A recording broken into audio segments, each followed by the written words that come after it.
In this episode of Fictional Hangover, we talk about potatoes. Boil them, mash them, make them into a light. Living in the days of future past. Slow clapping, being rebellious behavior. And a PSA. Having a milk mustache is dangerous. In our discussion of Sunrise on the Reaping by Suzanne Collins.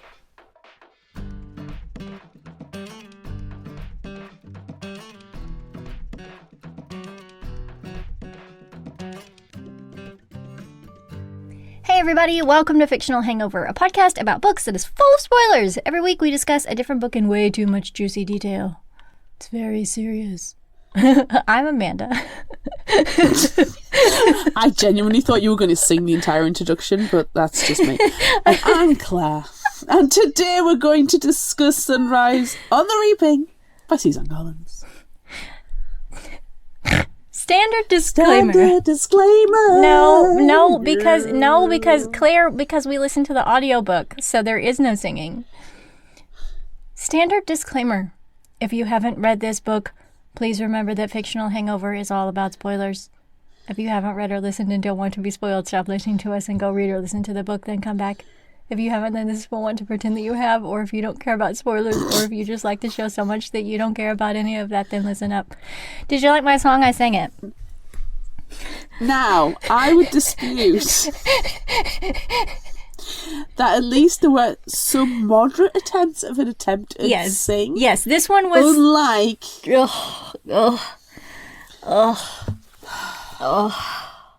Right, let's get some background information. An initial thoughts and a summary and all that juicy stuff. And then we can have that conversation. Yes. Although I do want to say right now that recently in a post on social media, I'm gonna call her superfan. Superfan Glim Glam Jen said that she's a superfan. She said that the standard disclaimer makes her laugh and laugh every single time. So that's fun. That one was for you. That's very fun. That one was for you, Glim Glam Jen. I'm going to start timing them. How many milliseconds can you do it in? It's fine. So, background info that I found for this one is a Scholastic interview, and it was in March of last year when this book came out. And there's a couple of things that I took from it, and it feels...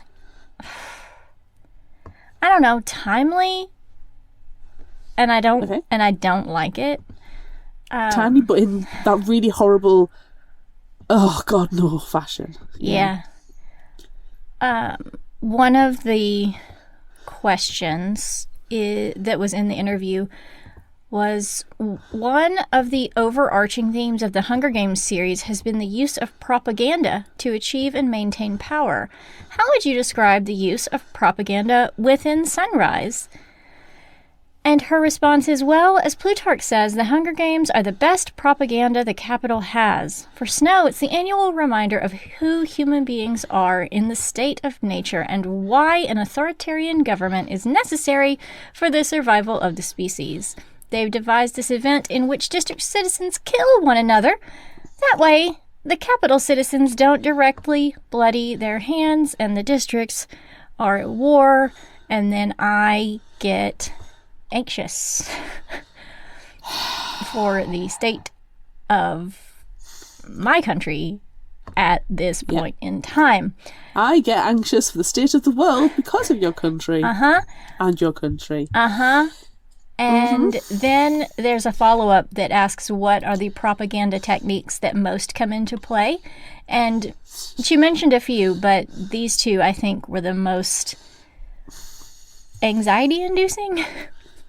Oh, God. She says they saturate the story, but here are some examples. Card stacking, Plutarch's edited District 12 reaping, so manipulating the media. And fear. The No Peace campaign is the example that she gives. Whatever it takes to persuade people that the capital should control them. As Scottish philosopher David Hume said, it is, therefore, on opinion only that government is founded. And again, many anxieties. Yeah. I saw when this was first like announced before it was released, and everybody was saying how Suzanne Collins is quite clearly conservative in her thinking and blah blah blah, and then everybody's like, sorry, what, have you read anything she's written? Yeah. What? Like anything? What? It just, it's obviously people trying to capitalize on what is going to be a successful book, regardless of what, before anybody's read it, it's going to be a successful book because people enjoy the Hunger Games series. Mm-hmm. It's a bloody good trilogy. Mm-hmm. Mm-hmm. But I was like, that's just absolute batshit bonkers crazy. If you've read it, it is so far in the opposite direction. Yeah. Yeah. Yeah. I don't like seeing parallels in the current state of affairs and dystopian fiction. We are living in a dystopian future. We really are. And yikes. But you know what? We're bringing joy to people with our book discussions. So that's a thing? Do you know what? I'm honestly trying to think of, like, we've talked about this offline, and it's fun when we both love a book because we just curl fan squee about things, which is delightful. Right. It's interesting when one of us loves a book and the other one doesn't quite love the book, because it's different point of views. Brilliant. Right. But the funniest, and will always remain the funniest, are the ones where we absolutely fucking hate a book. Yes. Like, we seriously just like, what is this shit we've literally just spent hours of our life, and we'll be spending hours more discussing and promoting? Yeah. And I'm like, do we need to do a hate read? Because they're always fun. Hate reads are fun, but like if we move over to initial thoughts right here, I admit I was afraid to read this one after reading Ballad of Songbirds and Snakes because I legitimately hated that book. Same. And so I was scared to read this one. But I 100% agree. Yeah. But I'm just going to go out and say I did not hate this book. Same, 100% agree. Yeah. Everything that's coming out of your mouth right now, yeah, 100% agree. Yeah. So I think if you want a hate listen for a hate read, go to the Ballad of Songbirds and Snakes episode, because we did not enjoy it. We had issues. I think I just blocked that one out of my mind. But I will say that I just watched the movie 2 days ago. And while it's pretty dead on similar to the book, I didn't hate it as much. It wasn't my favorite Hunger Games movie. No. But I liked the movie better than the book. I've not seen the movie yet. I checked to see if it was available to watch in the UK, and it is, but I have to pay for it, and I'm not wanting to pay for a movie to watch it once. Yeah, it just went to a streaming platform that we have. On Wednesday, it went to that streaming platform, so I thought it was appropriate to watch it. I did try ahead. I did look and I did try ahead. Yeah. But you know what? This is again one of these things where you don't have to love every book. You don't have to like every book. Yeah. And I know for a fact there are people out there who've said to my face that they really enjoyed Ballad of Songbirds and Snakes. And they've said it for very valid points. Mm-hmm. And then I've said why I didn't enjoy it for very valid points. Mm-hmm. And that's the beauty of reading. Yeah. And it's the beauty of book discussions, that you can have these very productive and very enjoyable conversations where no one person is right and no one person is wrong. Yeah, exactly. And that's what it should be about. It should be about discussion and community and understanding and respect and enjoyment. Yes. All of those things are very, very important. Which is also to say why everybody should join our book clubs and discussions for them. because next week's Kandara Blake starting. Yay! Yay. Always Yay. be plugging. Yes. Right. This summary, I've just looked at the page count, is going to be long. It's very long. Settle in with some nice snacks. If you've got anything that's potato based. Yeah, we would recommend a potato base if you'd like to get a nice frosty glass of milk. And maybe some jelly beans, but make sure that they're like brightly coloured ones. Right. Yes. Like some jelly gummies. Yes, gumdrops. Gumdrops is what you need. Brightly coloured gumdrops. You could also, if possible, and I don't know if it is possible for you where you are listening from right now, but if you could get some bean and ham soup just like airdropped down to you, that would also be a thing that you should enjoy right now. Yeah. Okay, let's dig into this one. Hamish Abernathy wakes up on July 4th, his 16th birthday, but his birthday isn't really something to celebrate because it is the same day as the reaping for the Hunger Games. Wah, wah. This year is a special year for the Hunger Games. It's the 50th, the second quarter quell. Hamish half-heartedly goes about his duties, not because he's lazy or mean, but because he wants to see his girl, Lenore Dove. He helps his mom with her job doing laundry and messes around with his younger brother Sid, who is a really good kid.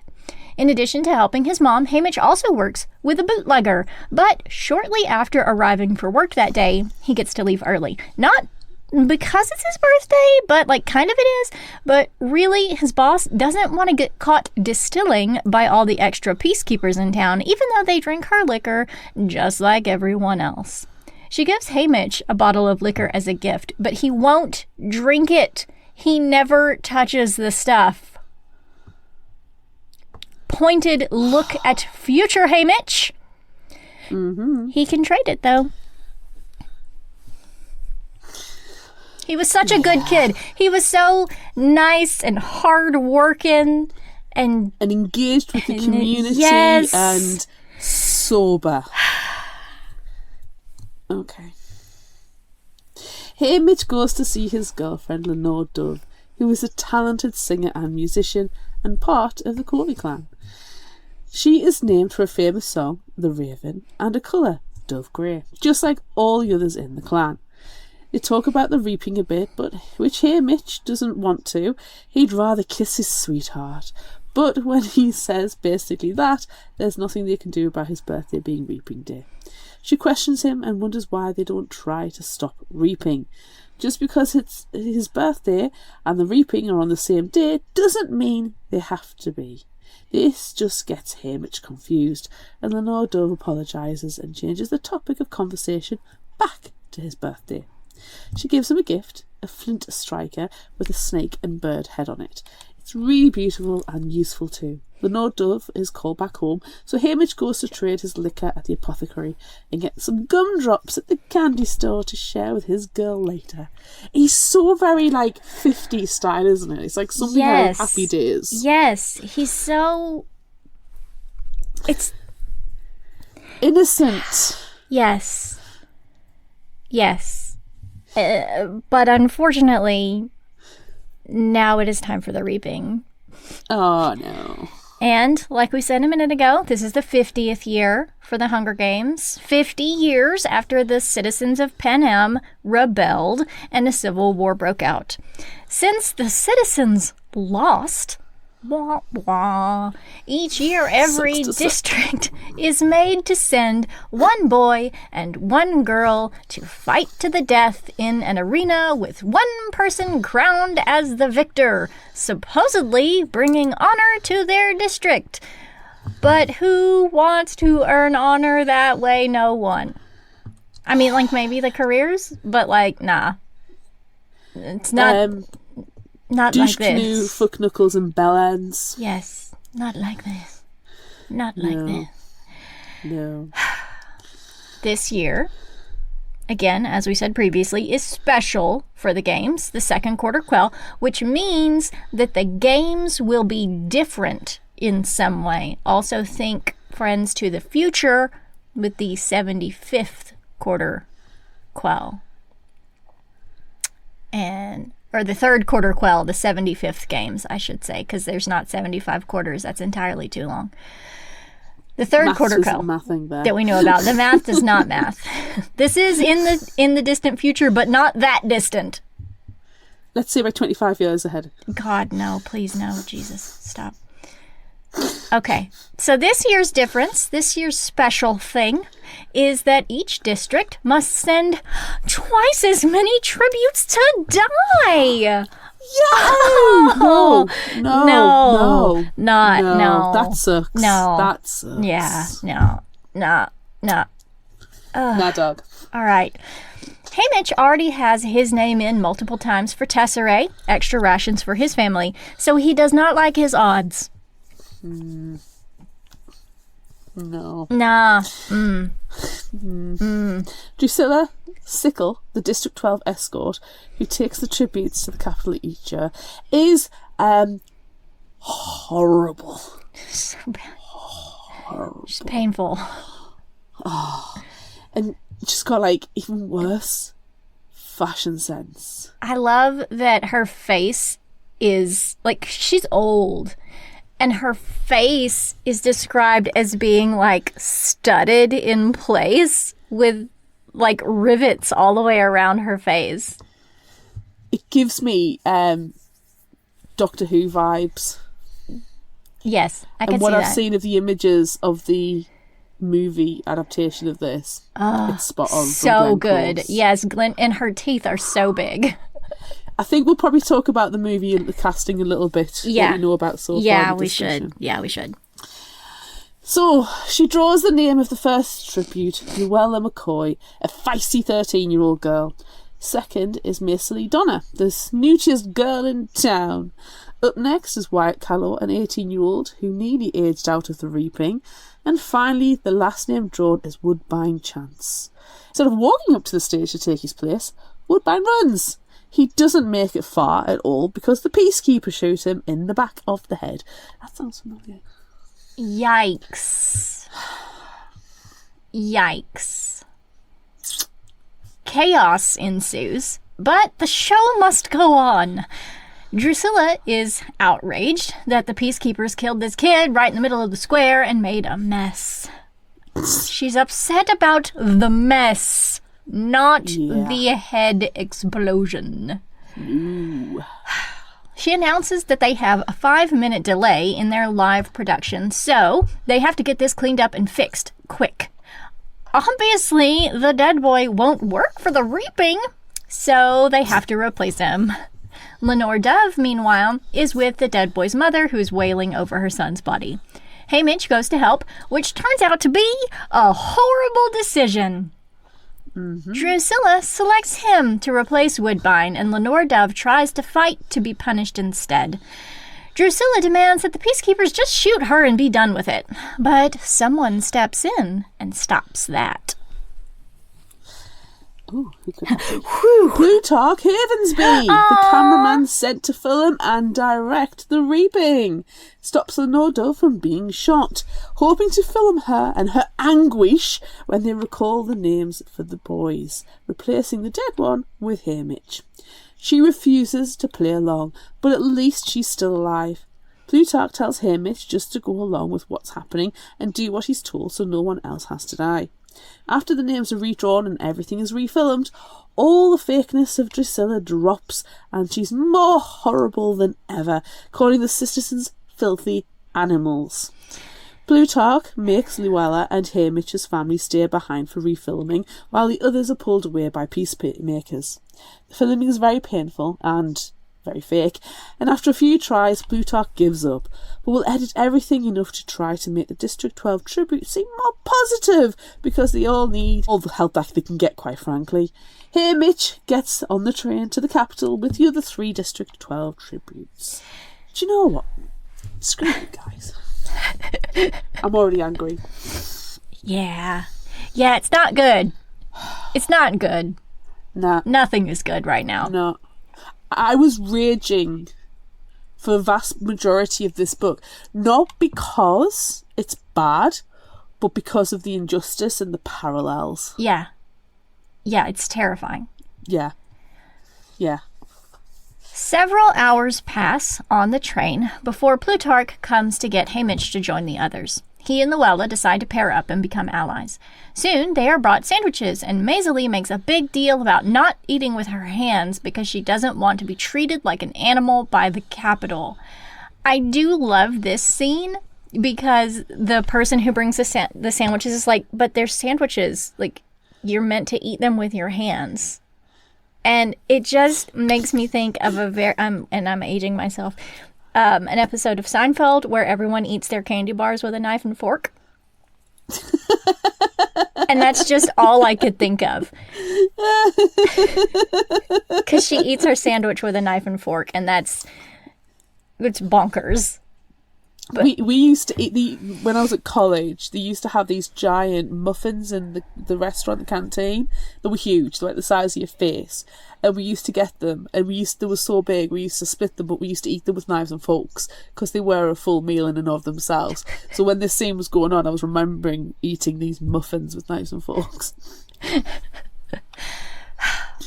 After they eat, they watch the other reapings, Drusilla nastily commenting on everyone. Plutarch tries to make things better, but that doesn't really help. And then they bring out a birthday cake for Haymitch, which he promptly turns down. Oh my god, that's just so... Nah. It's not it. It's not it. Nah. It's not thoughtless either. It's worse. Yeah. It's proper salt in the wound. Clueless. Yeah. Oblivious. Uh-huh. Yeah. It's an insult. Yeah. Okay, horrible Drusilla starts putting them all down then, but Maisie absolutely trashes her. She mocks her outfit, her age, making the woman go absolutely nuts, and we cheer her on. She starts beating Maisie until Plutarch steps in, reminding her that they have to be on camera the next day. The 12 tributes start to get to know each other a little bit after seeing a different side to Maisie. Luella says she doesn't want to team up with Wyatt because he's a booker boy, a gambler, but he says he's not. He's an odds maker who can judge others well. Maybe all 4 of them will team up together. Mm. When they arrive at the Capitol, they are separated by gender, stripped, hosed down, and shaved. The career everywhere. Lots of shavings. I don't think they shave their hair, their head hair. No. The hair and eyebrows, I think, are left. Yeah. And eyelashes. Yeah. The career tributes, the ones from the rich districts who train to win the games each year, thrust around, proud of their nakedness. And Haymitch, not one who would typically enjoy looking at naked guys, judges his competition, even though he knows he's going to die. Really, only the career tributes from Districts 1, 2, and 4 are anything impressive. Everyone else is just like skin and bones. Yeah. Yeah. Everyone goes off for dressing by their stylists, but District 12 knows they're not going to get anything good to wear since nobody cares about 12. They end up with students Proserpina, purposely put in there to be difficult to pronounce, and Vitus for their prep team. But those 2 are not so bad. Their stylist doesn't even show up until it's, very little time left before they are loaded into chariots and paraded to Preston Snow's mansion. Clad in cheap, reused miners' outfits, they are loaded into their chariots, which is also bad and pulled by untrained horses. That obviously leads to a catastrophe when fireworks and celebrations start. Most of the horses bolt and some chariots crash, killing Luella. Damn. That's really sad. That his first death. It's a devastating scene. Well, and the games haven't even started, and no. technically 2 of 12's tributes are already dead. Yeah. Like, that's horrible. The odds are not in their favour. The odds are not in their favor at all. Haymitch sees peacekeepers coming to take Luella away, but he doesn't want that. And, well, he's gonna die anyway, so he scoops up her body and runs. He takes a nicer horse and chariot team abandoned in the chaos and heads straight to President Snow's mansion. He rests Luella before the president and gives him a slow clap. Which is impressive to some, obviously, because soon sponsors are asking who he is. He doesn't respond. It is not impressive to Snow at all.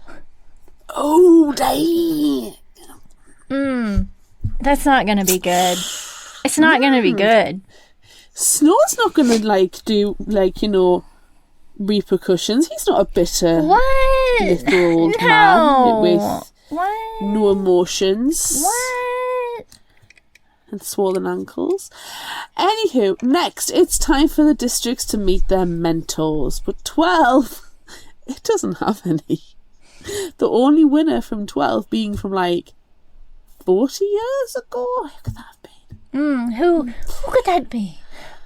Her name's been stricken from the history books, though. Nobody knows. Nobody knows.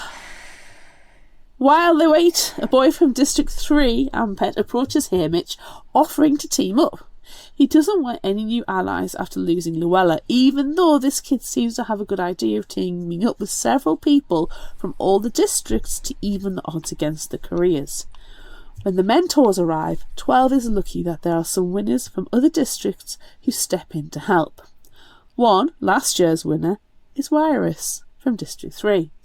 She won by seeing the blind spots in the arena and hiding, outlasting everyone. Haymitch doesn't want her help though. How is she going to teach him how to fight? The others Mags, an old woman from District 4, who hugs Haymitch and apologises for Luella's loss. He breaks down in tears. I love Mags. I like Iris and Mags, like both of them. Yeah. I think, the different people. Yeah. They're very good.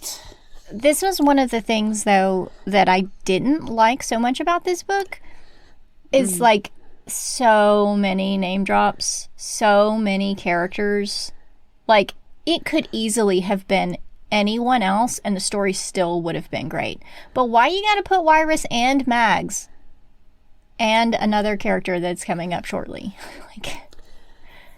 Yeah, I think... Yeah. I mean, but to be fair, there's not that many people who...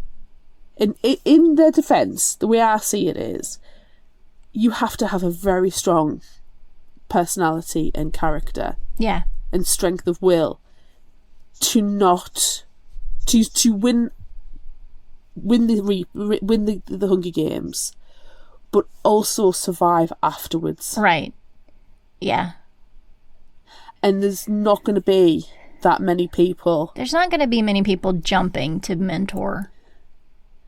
But still, it just rubs me the wrong way, just a little bit. I don't mind it quite so much. I quite like it because I think, especially seeing in the movie version who they've cast for them, it's spot on. Yeah, they're very good castings for those two characters, but it just makes me think about Catching Fire a little bit, and Catching Fire was my favorite of the original trilogy, and it just kind of makes me squinch up my face a little bit. Yeah, I think it's fair. Yeah.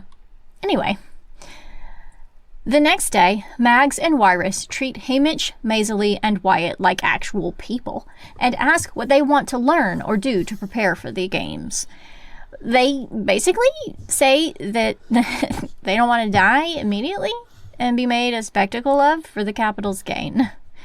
Haymitch goes so far as to say he wants to destroy the games so they won't ever do them again. Haymitch mentions the boy from 3 who offered to ally, and they all discuss there being benefits to teaming up. So now the 3 remaining tributes from 12 are a team who will probably join up with the others. They're then moved to the gym for various trainings and get a chance to see everyone else in action. 12 decides to put on a show to appear to be loose cannons and will not, they make a pact, they will not immediately judge everyone. Well, do you know who does immediately judge everyone? Misley! A Mandarin class. But it turns out that actually it's okay. Ampet compliments her ability to braid and to tie, so she really warms to the idea of teaming up and starts helping others intricately tie their tokens so they can wear them as necklaces inside the arena. They throw knives and Hamish gets punched by a courier from District 1, Panache, who then gets tasered by peacekeepers. Yay! A girl from District 7 checks to make sure Hamish is okay, and they are all decided to team up because the couriers are awful.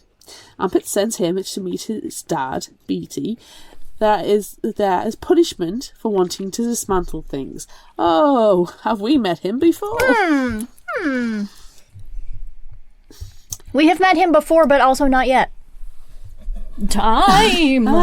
Time! So he's been sent there to train his son for death, which, peachy.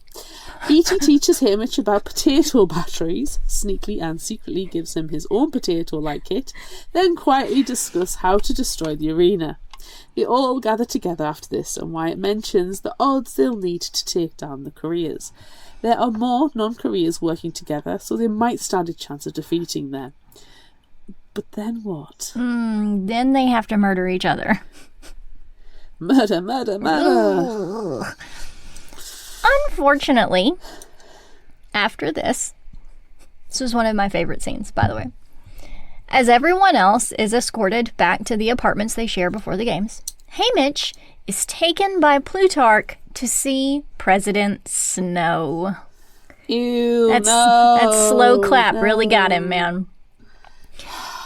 Plutarch shows Hamish around a very cool library full of his own family's books and other belongings. They discuss The Raven, Lenore Dove's song, while they wait, and then Snow arrives. Soon enough, he starts vomiting blood, and Plutarch sends Hamish to get some milk for him. Instead of giving the milk over, Hamish drinks all of it and pretends there isn't any while obviously wiping away his milk mustache. Slow clap for Hamish.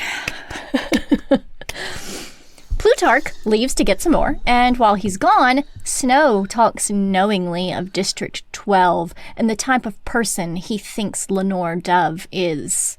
It's all very threatening.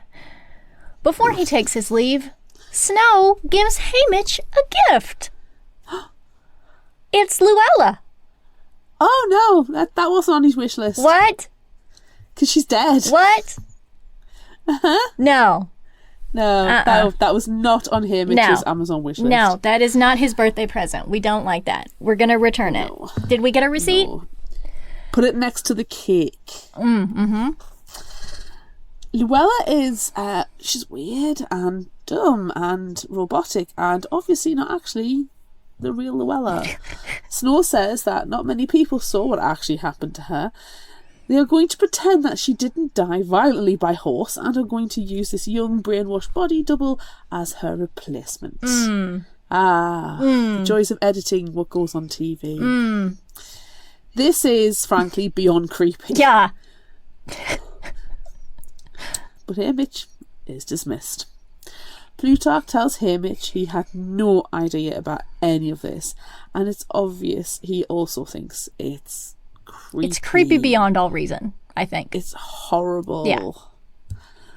Same for everyone in the 12 apartment. They decide that they will take care of this girl, whoever she is or wherever she's from, because this isn't her fault, but they can't call her Luella. Or even, not Luella. But it has to be something similar, so as not to confuse this tiny brainwashed child. They decide to call her Lulu. Iris notices she has some sort of device on her chest that is probably drugging her and is afraid to remove it, while Mags offers her extra helpings of food because she's also clearly starving. Yikes. Horrible. It's a brilliant scene, but yes. Yikes. They decide to practice keeping watch at night and all sleep in the girls' room. Haymitch stays up and is accidentally dozing and dreaming of the raven. When he gets to the part about someone gently rapping at his chamber door, he realizes that it is actually happening and that the power is out.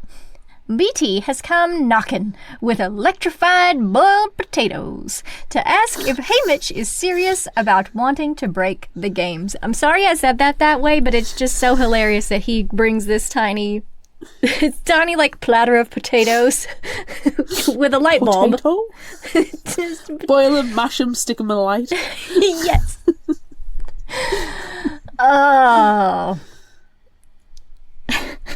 Wyrus, he needs to boil them and mash them and stick them in a light because Wyrus has taken down the power in the building. So no one will be monitoring them for a few minutes, which is really great. But does it really require a potato light? Yes. Yes. So this is not new. This is not a new idea, potato lights. No, it's not new science. We've all made a potato light at school. Yeah. But it's necessary. It's fun. Listen, there's not much fun that goes on in this book. There's not. The potato light is fun. We need to take our joy where we can find it, and we do. And it is in the potato lights. It is, and I'm not yucking on that yum. No. BT tells Haymitch about a secret level under the arena that controls a lot of systems that they will never show when reporting about the games, obviously. They will plan to drown it. BT has an elaborate plan, and Haymitch is key. He will blow a hole in a water tank in the sublevel after sneaking through a tunnel for mutations. Mutts. Oh, the horrifying hybrid animal creatures created to do horrible things to the tributes in the arena. No.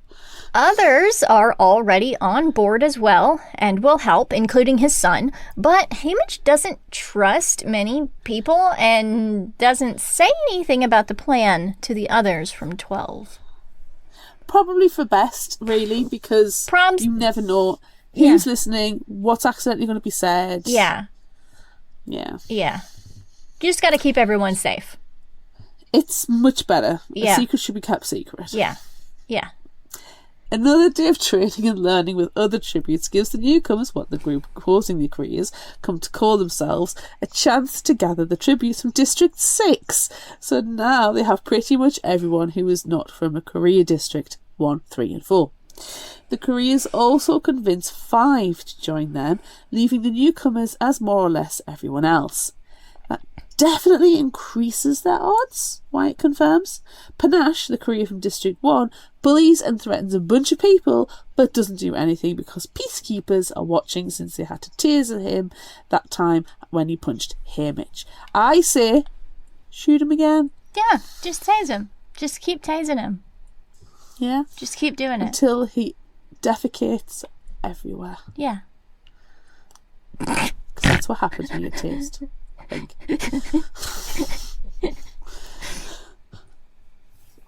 All the tributes are judged and ranked and have interviews with sponsors at the end of this session. The careers, of course, get high rankings. A lot of the newcomers get mid-ranges. But Haymitch gets a 1. He's number 1! He's number 1! He's number... It's not a good thing. Like, no one has ever gotten a 1 before. Oh, it's bowling rules, not golf rules. Right, I get you. Right, yeah. You don't want to be number 1 right here. No, okay. But like in his interview, he did tell everyone that he wasn't even supposed to be a part of the games because he was illegally chosen and that basically they're all murderers. So, of course, his odds will be pretty low. Also, the slow clap and the milk drinking, not a good thing. This is like, it's suspiciously low, though. I wonder if someone's behind it. Who could do that? After this, it's soon time for interviews with Caesar Flickerman, and Drusilla has to help them prepare. I love Caesar. She is, of course, horrible as always, but suggests that Haymitch play up a role as a rascal, a bad boy, to make people like him. It works. She at least wants everyone from 12 to be memorable in some way, so he should go that route. Maisie Lee will be a catty shrew. Oh, yeah. Whether anyone wants her to be or not. Oh, Maisie Lee, we love you. Wyatt will show off his mathematical odds-making skills. And Lulu, who Drusilla doesn't even realise is a creepy stand-in, will be the lunatic. Oh, perfect. Playing to strengths. It's perfect. They all privately decide before that they won't say anything of any import around Lulu because she obviously has listening devices implanted somewhere and an earpiece controlling her. They might use her to their advantage, though. When it's time for them to get ready and their prep team comes, they are freaking out because, the main guy didn't show up. He didn't show up again. His name is Magno, and he was found flailing around his home, probably dying. And this is the second bit of joy from this book, after licking a toad.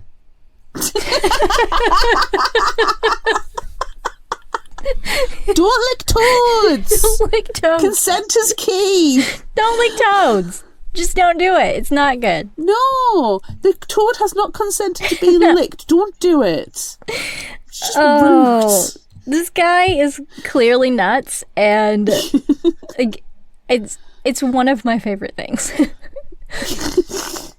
Proserpina, one of the makeup artists, her students and are afraid they're going to fail because of the toad licker, calls her older sister for help. She's very fashionable and already making waves at the Capitol, even though she's still pretty young, like just in her 20s. So they are sure she will be able to help. She arrives soon, and it is none other than Effie Trinket. Oh, but we don't know her yet.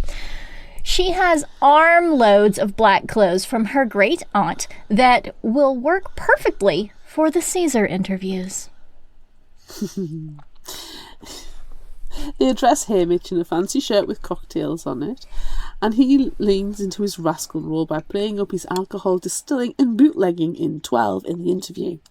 He's the last one to be interviewed, and while everyone is waiting for their turn, BT quietly discusses more of the plan with him to go north, that Ampit will find him, and that the necklaces that District 9 wears have been made into explosives.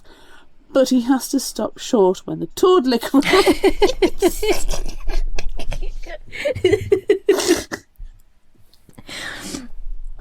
He tries to dress his tributes, but only succeeds in giving Lulu a snake to wear as a living scarf, which does everything for her reputation. It's great. I am actually really looking forward to seeing this on the screen. Me too. So much. Oh God, I hope they keep the toad licking in. I hope we keep the toad licking. We have got to keep the toad licking in. It's like campaigning for toad licking. It's key. It is. It's really important. It is. It's really important, and I need it. I need it to be a thing. Also, I looked this up. Oh my God. And you know who they cast. I can't believe I forgot this. You know who they cast as Magno. It's Billy Porter. And I just want to see Billy Porter licking a toad. You know what? If there's anybody who could pull off licking a toad, it's going to be Billy Porter. Yes. I can't believe I forgot that. I had to look it up, but like it's so perfect. It's so perfect. When I saw that casting, mwah. Okay. The interviews go well, and the careers end up looking like meathead idiots, while the newcomers really seem to support each other, while also subtly showing off their skills. When it comes to 12, Maisie snootily comments on everyone's outfits, but everyone loves it, and Lulu hisses like a snake before screaming that they're all going to be murdered, and then is probably knocked out by whoever is controlling her.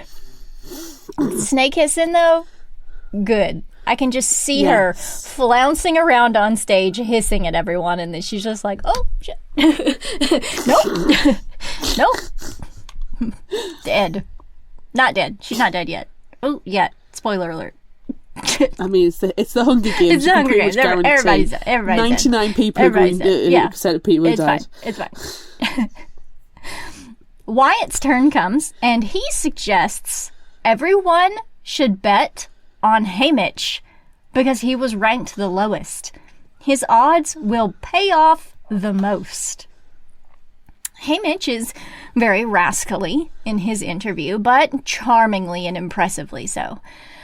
Unfortunately, Plutarch comes for him after it's over and takes him away again, this time for a phone call, but comments on what he's up to along the way, mentioning that Haymitch can trust him. Haymitch thinks the call is from President Snow, but it's not. It's from Lenore Dove. Yeah, because President Snow does all his intimidation face to face. Face to face, yes. He's old school like that, but you know, it's classic. Yeah. Lenore Dove has been arrested, surprising no one, in 12 for the terrible, hideous, horrendous crime of playing music. It is music that goes against the Capitol, okay? But she wasn't playing alone. Others were joining in and singing along. She says she'll be released the next day, so, not to worry, but also that it's her fault that Haymitch is in the games and why he was ranked so low, and hints she wants to die. But he stops that line of thinking. After the phone call ends, Plutarch tells Haymitch that he has to go through with the plan to drown the games and tell him that he's learned some things about the arena.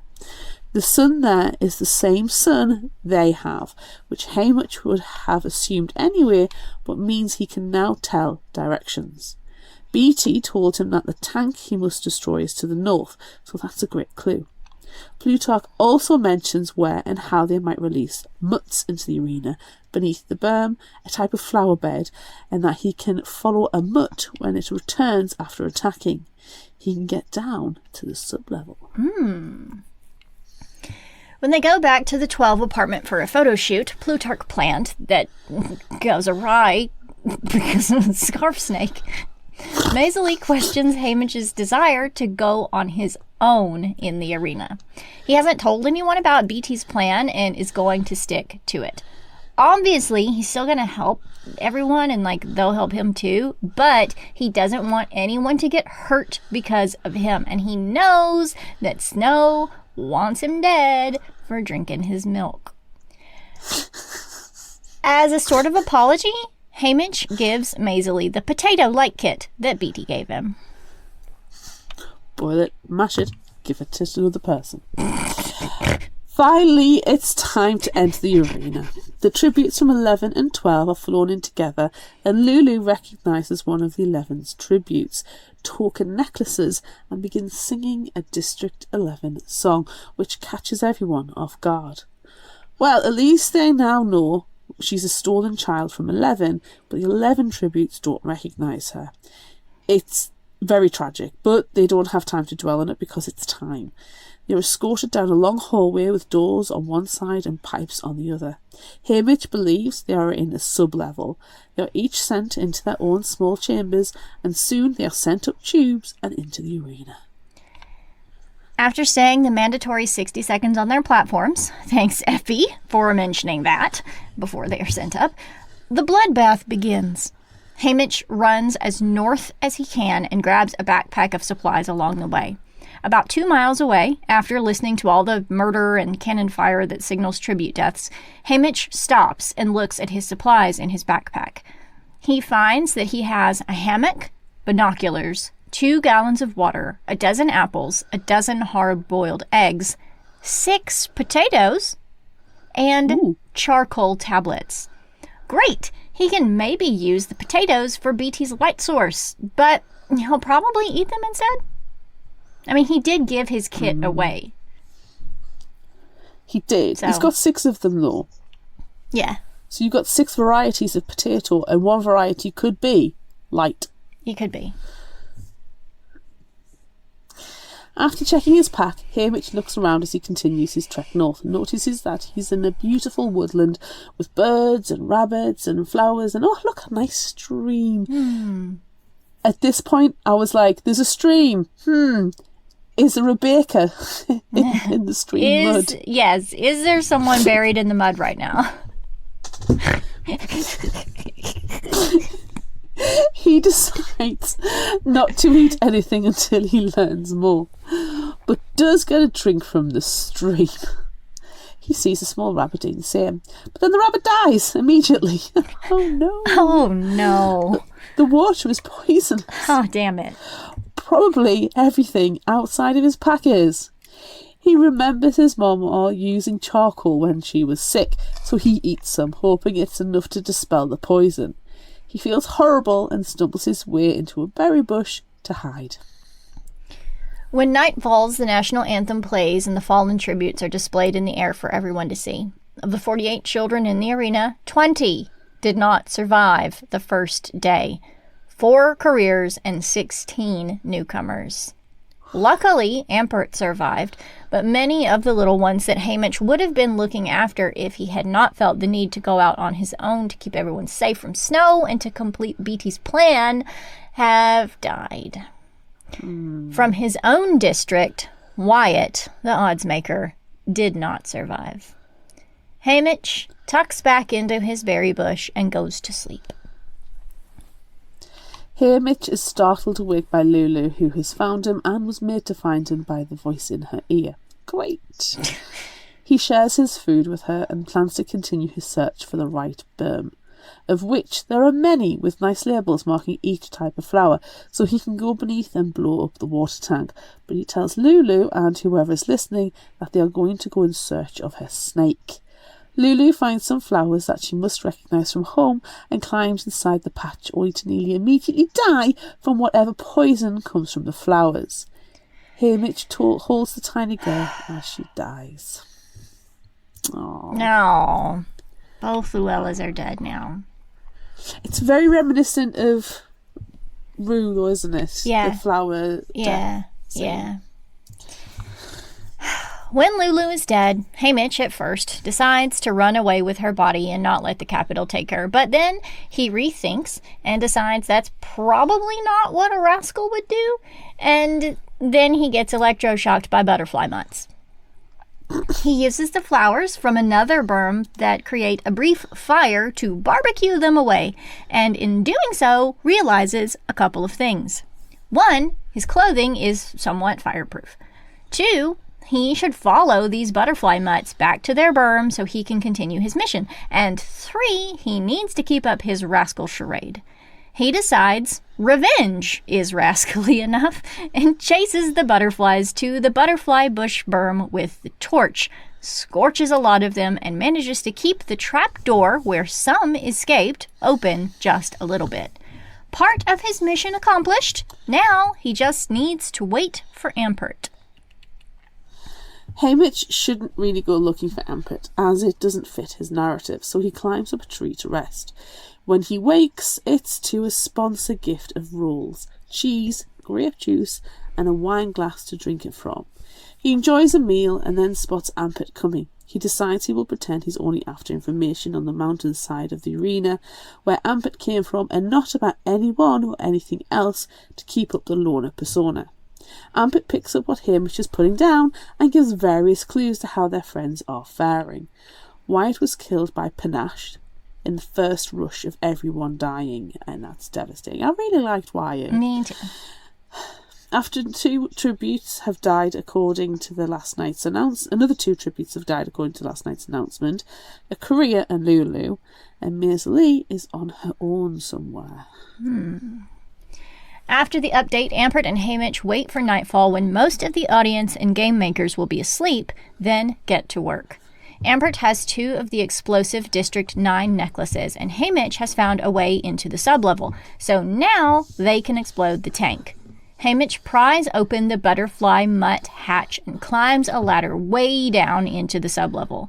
He finds the water tank, sets the explosives, and runs, knowing he doesn't have much time before the tank will explode.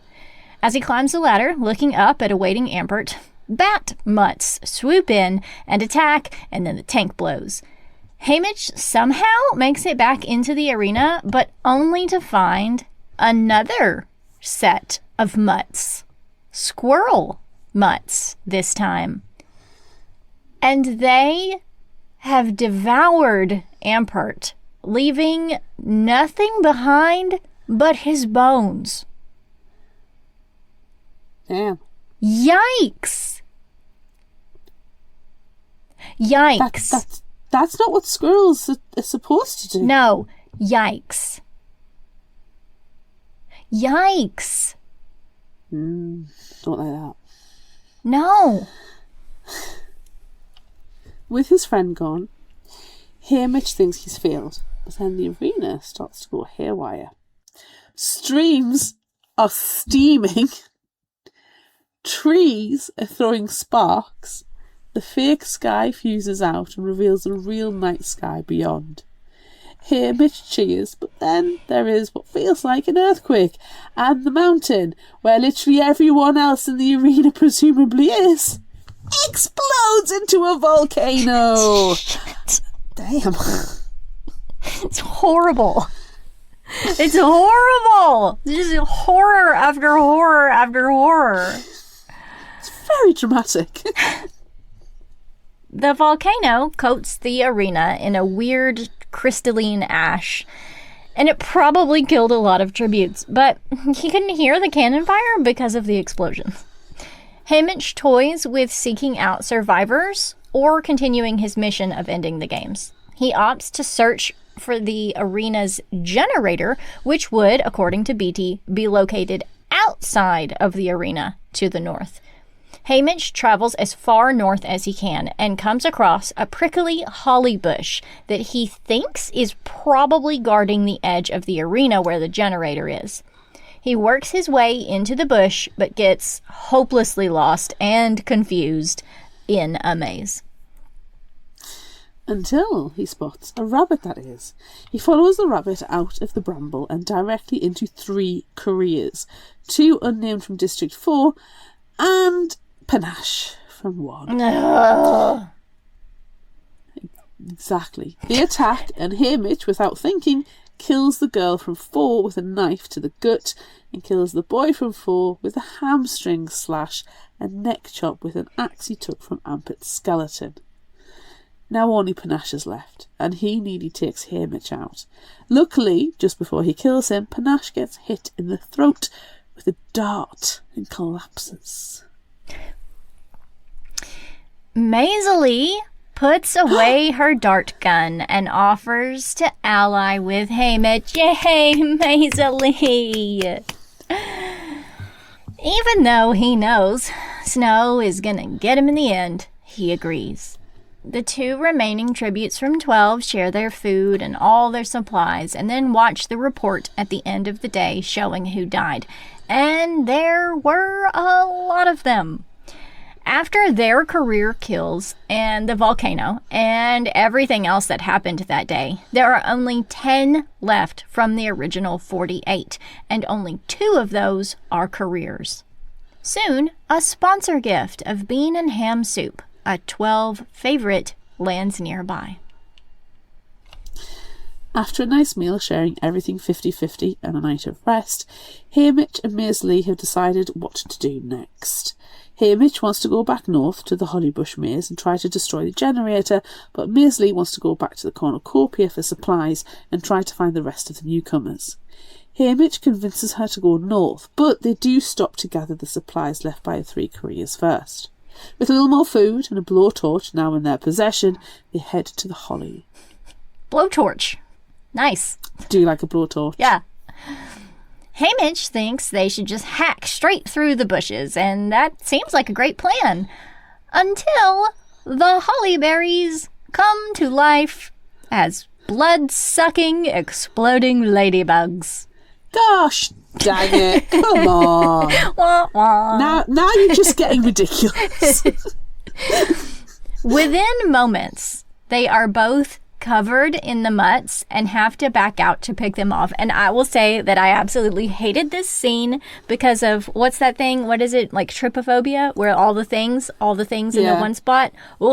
And they're just standing there and they just have to say, okay, pick them up, pick them up, pick them up, pick them up, pick them up, pick them up, pick them up. Like, ugh. It was so gross. I hated it.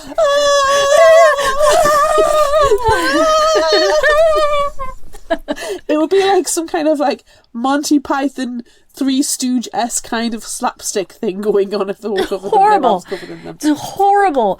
But like, okay, so I would be flailing, but then also throwing up at the same time. Just I would be trying to scream but also close my mouth so they don't get in my mouth. No, hate it. Hate it. I hate it. Now it'd be so itchy after. Yeah. I'm itchy now thinking about it. I don't want to. Right, move on. No, move on. Stop it. Okay. So, that was a terrible idea. And because it was so bad, they decide to head for the cornucopia instead.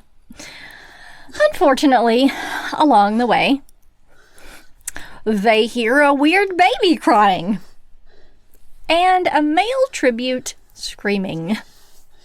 They know that all the male couriers are dead, so they try to help the newcomer. The baby? Nah, we're not helping the baby.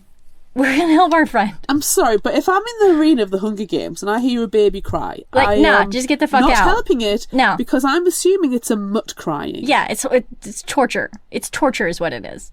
It is. I'm not going anywhere near it. No. Avoid crying babies at all costs. Especially in the arena. Especially in the arena.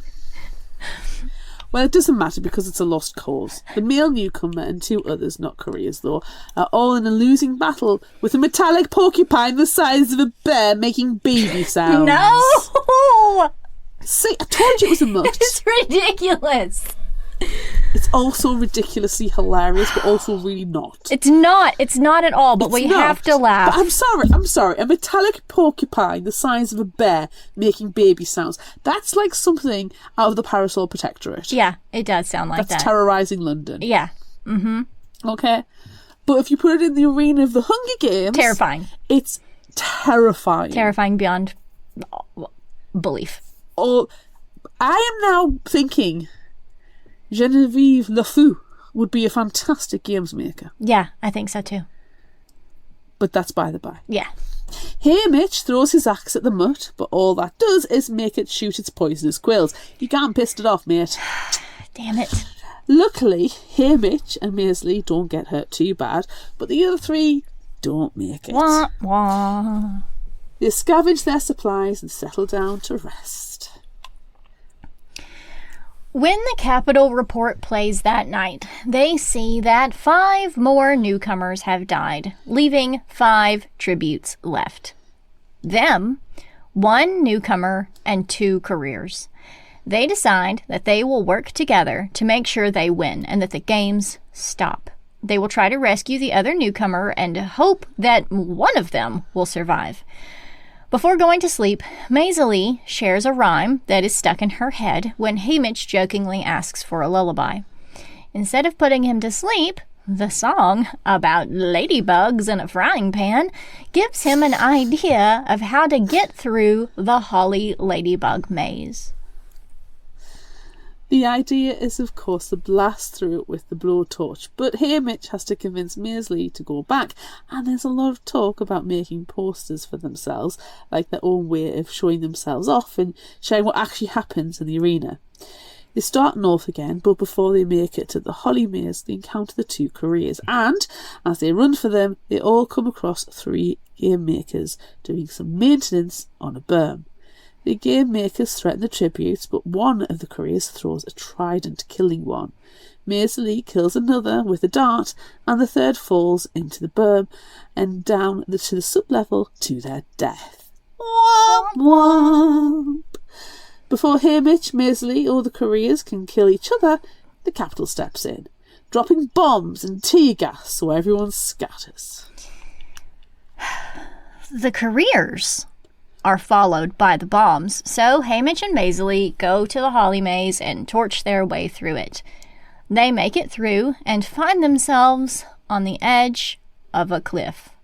Way down below, Hamish spots the generator, but there's nothing he can do to break it from so far away. A rock falls off the cliff, and instead of clattering to the ground, it flies right back up.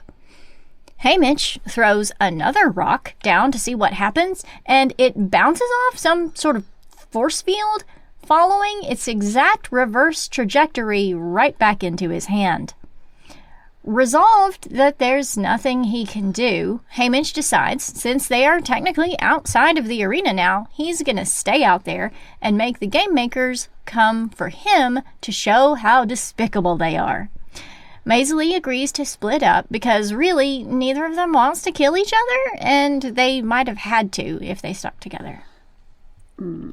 Unfortunately, almost immediately after they separate, Maisley is killed by pink bird mutts.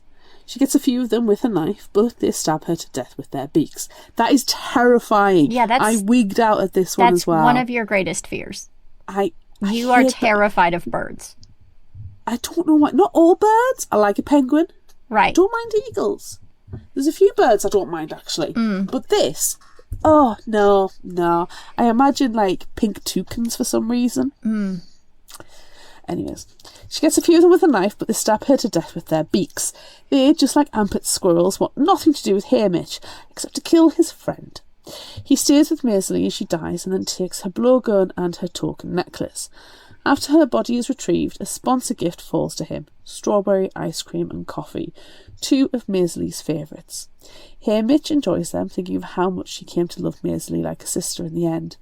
He sorts through her pack and finds the potato-like kit that BT gave him, and he gave to her before entering the arena. I can just imagine him, like, crying and eating the ice cream. Yeah. This is so good. Yeah. Ben and Jerry's not doing ice cream.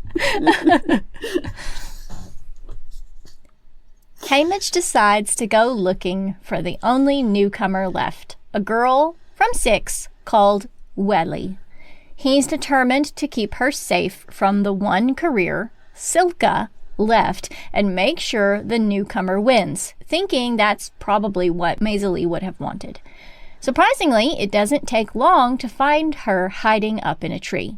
He climbs up to see Welly has nearly starved to death. Soon, a sponsor gift of food comes, and Hamish uses the potato kit to share some light with this tiny, frail girl. Below, on the ground, Hamish hears Silka crying, so he drops some food down to her. After resting in the tree overnight, Hamish realises his hands are black with soot, and that Maisley's necklace was another explosive fuse like Ampet had.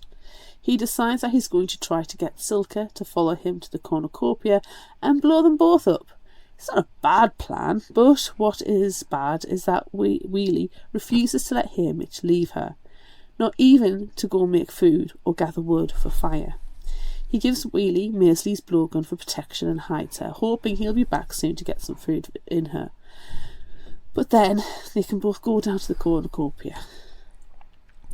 Nothing good ever happens to Hamish, though. No. And while he's gone, gathering firewood, he receives another sponsor gift. It's milk. Oh!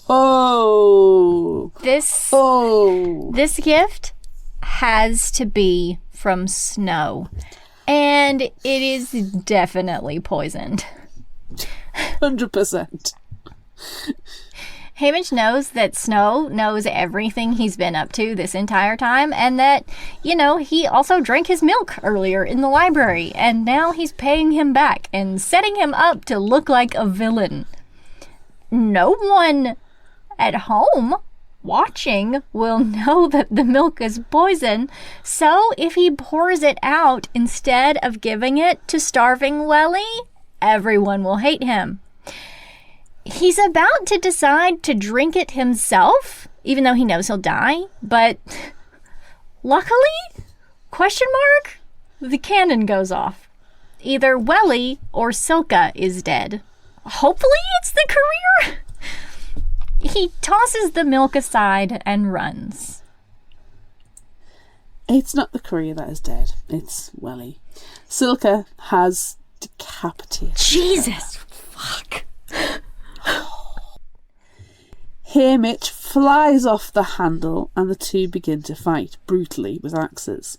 They each getting a couple of strikes, but then Haymitch's gut gets sliced open. He turns to run and Silka grabs him in a headlock. Just before he passes out, Haymitch plunges his dagger over his shoulder, breaks free as Silka screams and runs away from her. She follows as Haymitch runs towards the canyon's edge where the generator is. He gets far enough away to check the damage to his gut, and it's bad. When he realises Silka is coming, he at least sees that his dagger found her eye socket. So they're both probably going to be gone as soon. Then she throws her axe directly at Haymitch. Oh, Jesus fuck. Haymitch drops down, and the axe sails over his head and down toward the generator, which is protected by a force field that returns whatever is aimed at it directly back along its same trajectory. Silka gets taken out by her own axe lodging itself into her head. Haymitch knows he's about to die, too, the intestines are hanging out. So he decides, even though he's just won the Hunger Games, he's gonna go out with a bang. Literally.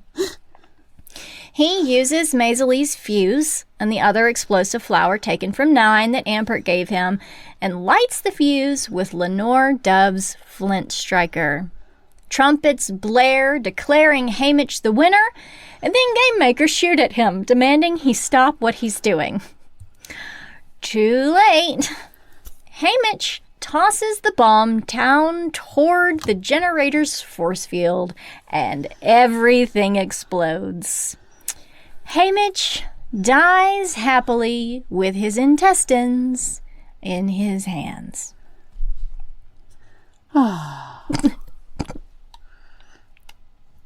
We know this isn't the end. No. Because Haymitch Abernathy. He can't die. He's in our future. He's in our future exactly. past. He's in our future past. He wakes up in what must be the laboratory where they create the mutts. He sees several throughout periods of blackouts and injections and pain. When he really wakes up, who knows how long after, he's back in the tribute apartments and his gut is stitched up and healing. He's all alone and shambles to the kitchen to find something to eat, but all that is there are some rolls and milk. He spends the day alone, being watched on several cameras, thinking of Wirus and Camags and BT. Are they dead? Punished? What about Plutarch? Whose side is he really on? We have questions. Oh. More days pass, and Haymitch starts spending most of his time in the bathtub, soaking in hot water. His food goes bad, but he still eats it. Soon, the television starts turning on and off, all on its own, and it's playing clips from old Hunger Games, back before they were so showy and full of pageantry. Then he sees a girl in a rainbow dress, singing. She reminds him of Lenore Dove, and he thinks she must be the winner from District 12 back in the 10th games. She reaches to someone off stage, and Haymitch can see that the person looks familiar. He does some quick math and realizes that President Snow would have been 18 during the 10th Hunger Games, and that he must be the person off stage. That's why he spoke so knowingly of District 12 before. Now Haymitch thinks of Lenore Dove and how Snow will punish her for his winning the games, because he clearly hates District 12 for some reason having to do with the singing girl who is probably somehow related to Lenore Dove. It's always about a lost love, isn't it? Always. It is. After some raging and destroying of furniture, peacekeepers come to stop Haymitch, but with them are Effie Trinket and his prep team. It's now time to get him cleaned up for the victor's ceremony. Haymitch is bathed and styled and dressed in Effie's uncle's clothes again, and brought to an area underneath Caesar Flickerman's stage. There are others down there with him, like Drusilla and Magno. There's no toads. Yeah, but, you know, he has been licking them because he's a bit wobbly. There might be in his pocket. It's got its own pocket. Prosper, Pina and Vitus are there as well. There are also Mags and Wyrus. Mags is in a wheelchair and Wyrus looks weird and jittery. Clearly bad things have happened to those two. They're all put on platforms and lifted up onto Caesar's stage.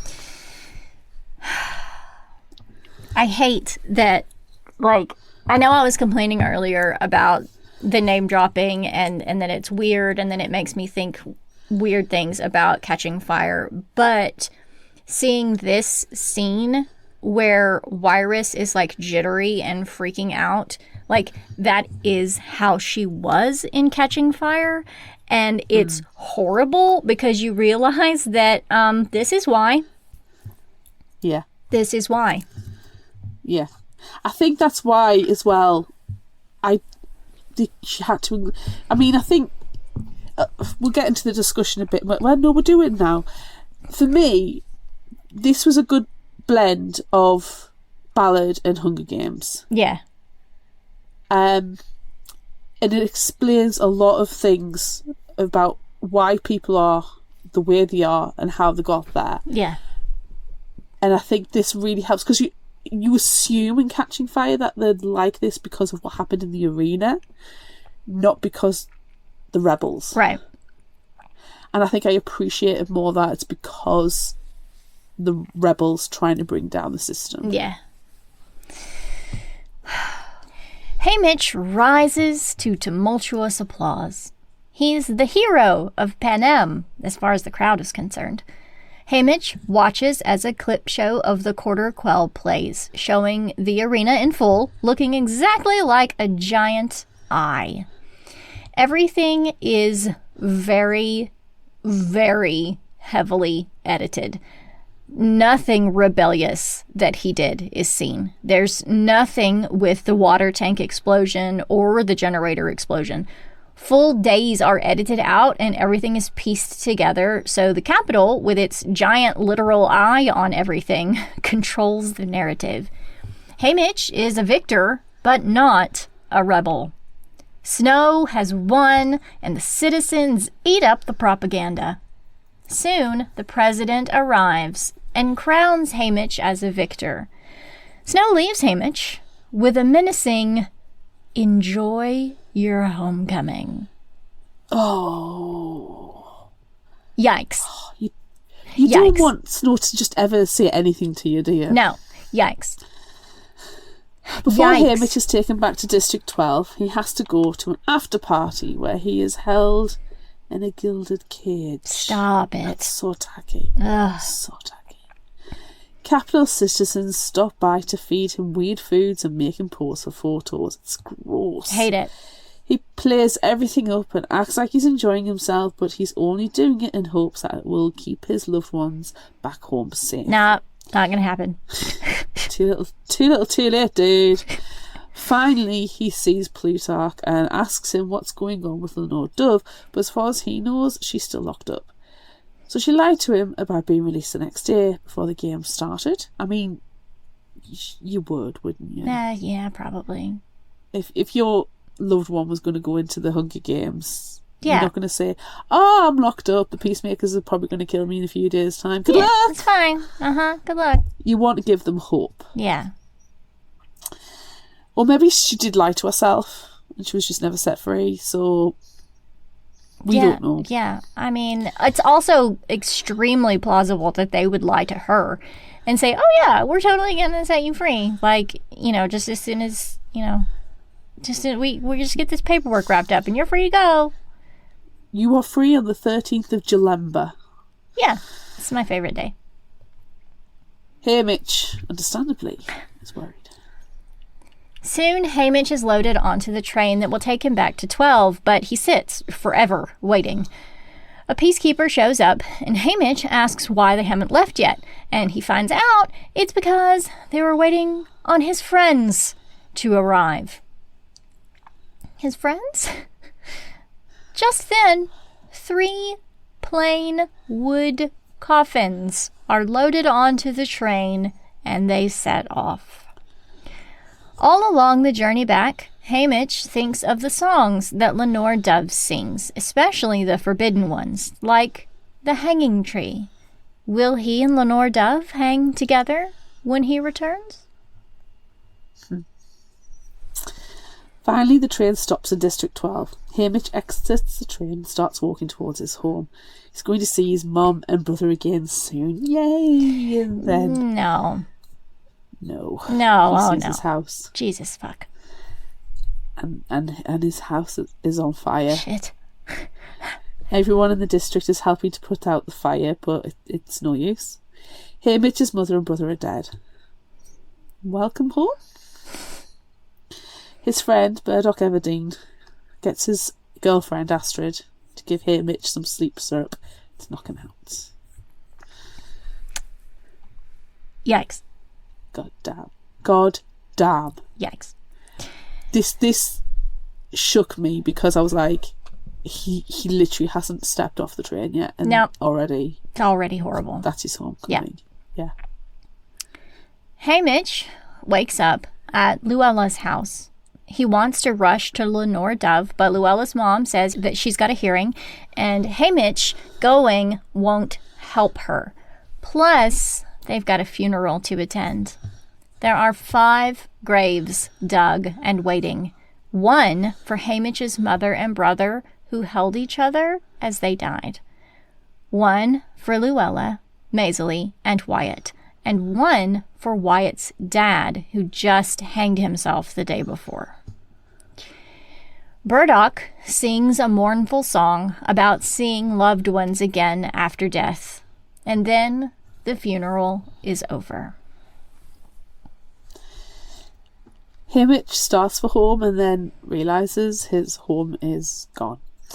He knows that Snow is responsible for the fire because everyone in District 12 is very careful about fires since they work in the mines with explosives. Burdock and another friend, Blair, help Haymitch to his new house in the Victor's village, and Astrid gets more sleep syrup. That night, Haymitch sneaks out past his watching friends and heads toward the meadow where he knows Lenore Dove will show eventually, after being released by the peacekeepers. He wants to run away so Snow will stop hurting everyone he loves, but he doesn't want to leave without seeing Lenore Dove one more time. Finally, Lenore Dove arrives in the meadow, and she sees the bag of gumdrops Haymitch got for her before he left for the games. She picks them up and twirls around, and he can't wait any longer.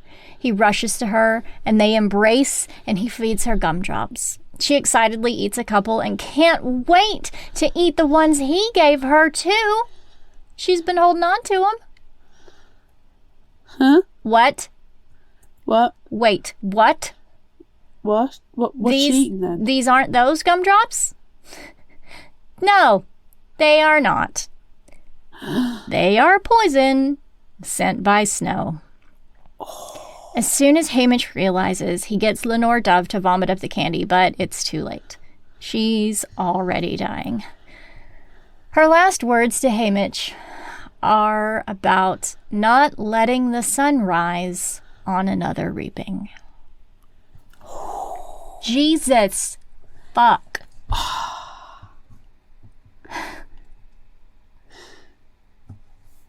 Time passes for Haymitch after this in nightmares, sleep syrup, and when the sleep syrup runs out, alcohol.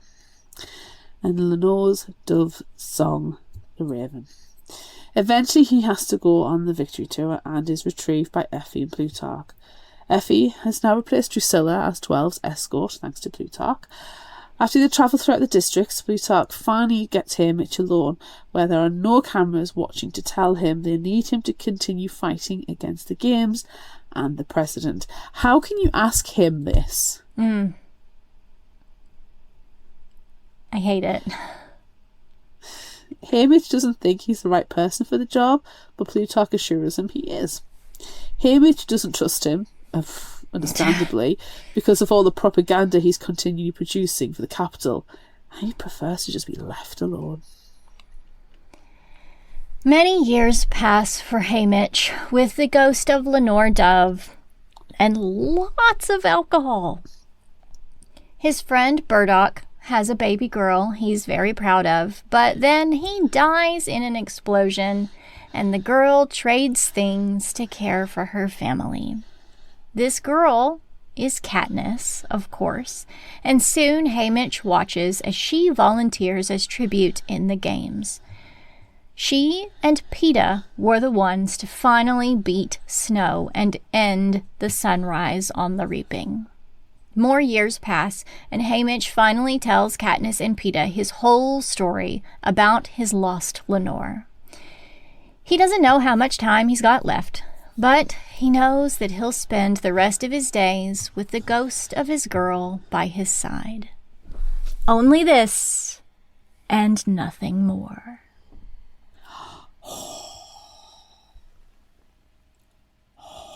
Jesus.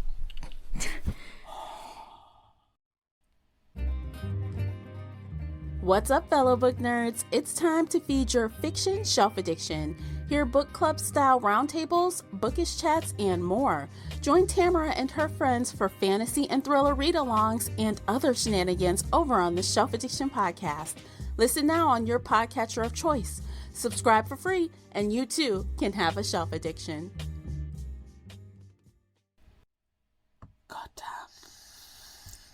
The end of this book, dear God.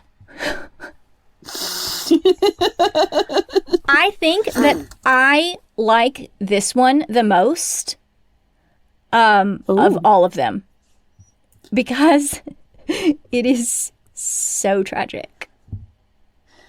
It's also one book. It's also one book.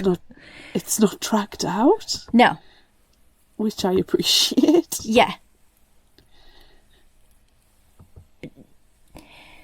Yeah. Drinking the milk? Top-notch fuckery. But pretty sure it sealed his fate. Yeah, I think delivering Luella's body and the slow clap would have annoyed Snow, properly pissed him off. Yeah. But it was the milk. That's my property. It was the milk. It was the milk mustache, I think, that did it. Milk mustache sealing your fate. Yeah. Just the dangers of a milk mustache. do not have a milk mustache. And this is a PSA for everyone. Never have a milk mustache. All of your loved ones will die. A milk mustache will kill. Yes. Killer milk mustaches. It's horrible. But everyone knows that is what I love in books. When the ends are so fucking awful.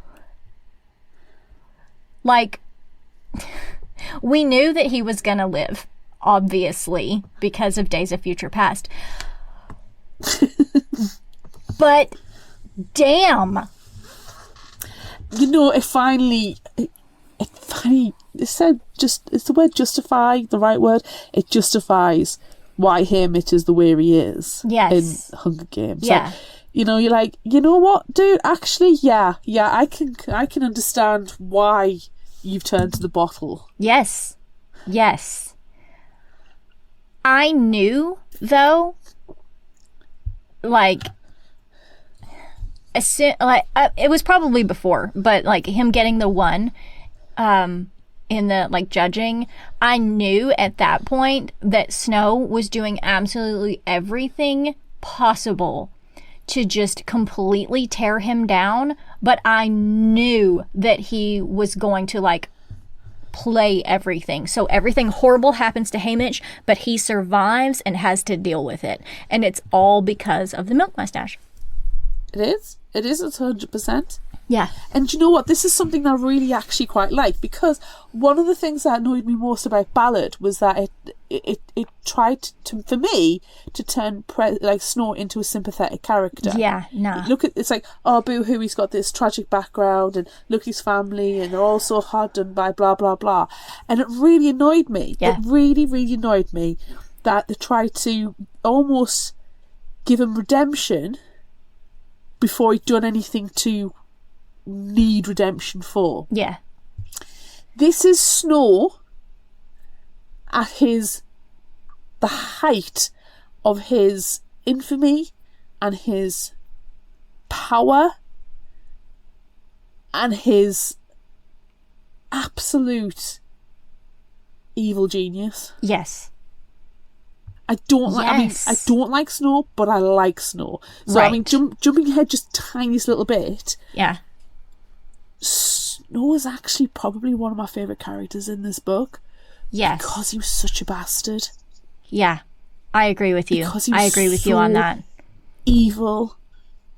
His front and centre. He's horrible. Yeah. Yeah, I did love Snow in this one. Yeah. And just so petty. Like, he drank your milk so you burn his family and poison his girlfriend. Yes. And make everybody of any importance die horribly in front of him. Yep. This is amazing, in that he is basically saying, I can mess with you. Yeah. Like that. Yeah. You drink my milk, and I will make everybody you ever exchanged even a remote kind word with die horribly. Yep. I have that power. Yep. So good. Amazing. Yes. I mean, I hate him, right. but I liked it. And yeah. I can respect it. Yes. Yes. As a horrible fictional character. Caveat. Right. Yes. Yeah.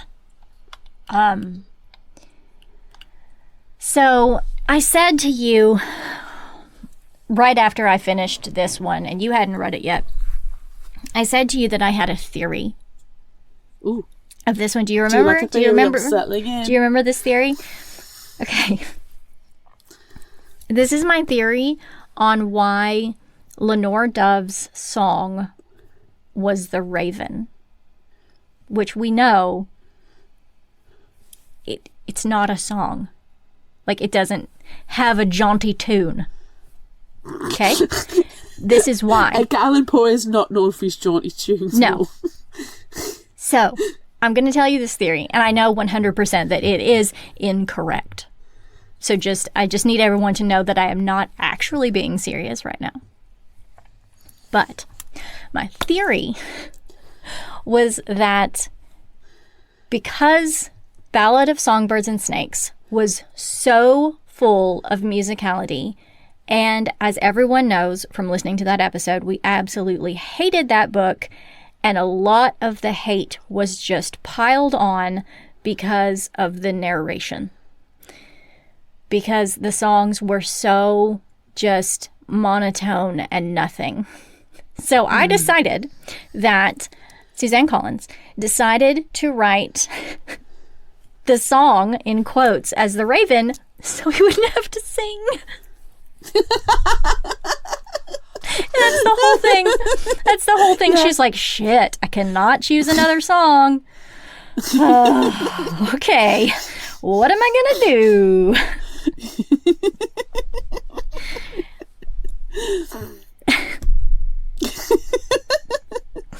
The musicality of theory. I know, it's a perfect theory. The musicality of this one was still there. Like, there were still some songs, and I feel like the narration was a little bit better. Yes, it was. But that's why. That's why it's the Raven. Yeah. I mean, they weren't sung, but he at least made them into a rhythmic thing. Yeah. And that was much, much better. It was so less jarring. Yes. Yeah. I felt, I think the thing is with ballad and song, with ballad, because her character, and it's completely gone out of my head what she was called, because she was a singer, Lucy Gray, and she was so key. Lucy Gray, thank you. And she was a central character. There had to be a lot of song and music in it, and this seemed to be. But if you go at the Hunger Games, there's no music at all. No, so, there is a song. There is a song. It's the Hanging Tree, but that doesn't come into play until book 3. Yeah, so I wouldn't call them musical at all. No. So it just felt like there was this happy link between ballad and the Hunger Games, but it leaned much more into the Hunger Games. Yes. Which I am very, very grateful for, because ballad, frankly, was the worst. Yeah. Hated it. I like being in the arena. Yes. I like seeing the tactics. I like seeing how smart they can be, how you don't necessarily have to jump straight away into, slitting someone's throat or stabbing someone in the belly. I like that. Yeah. So it felt much better. Yes. Because it was more to the Hunger Games. But as I was reading it, and obviously they had Plutarch in there, and you know it's going to fail because the Hunger Games keep going on. So right. there's certain certainties, because of, the whole time is a flat circle, but also days of future past. Right. 2 key reasons for, our way of living. Yes.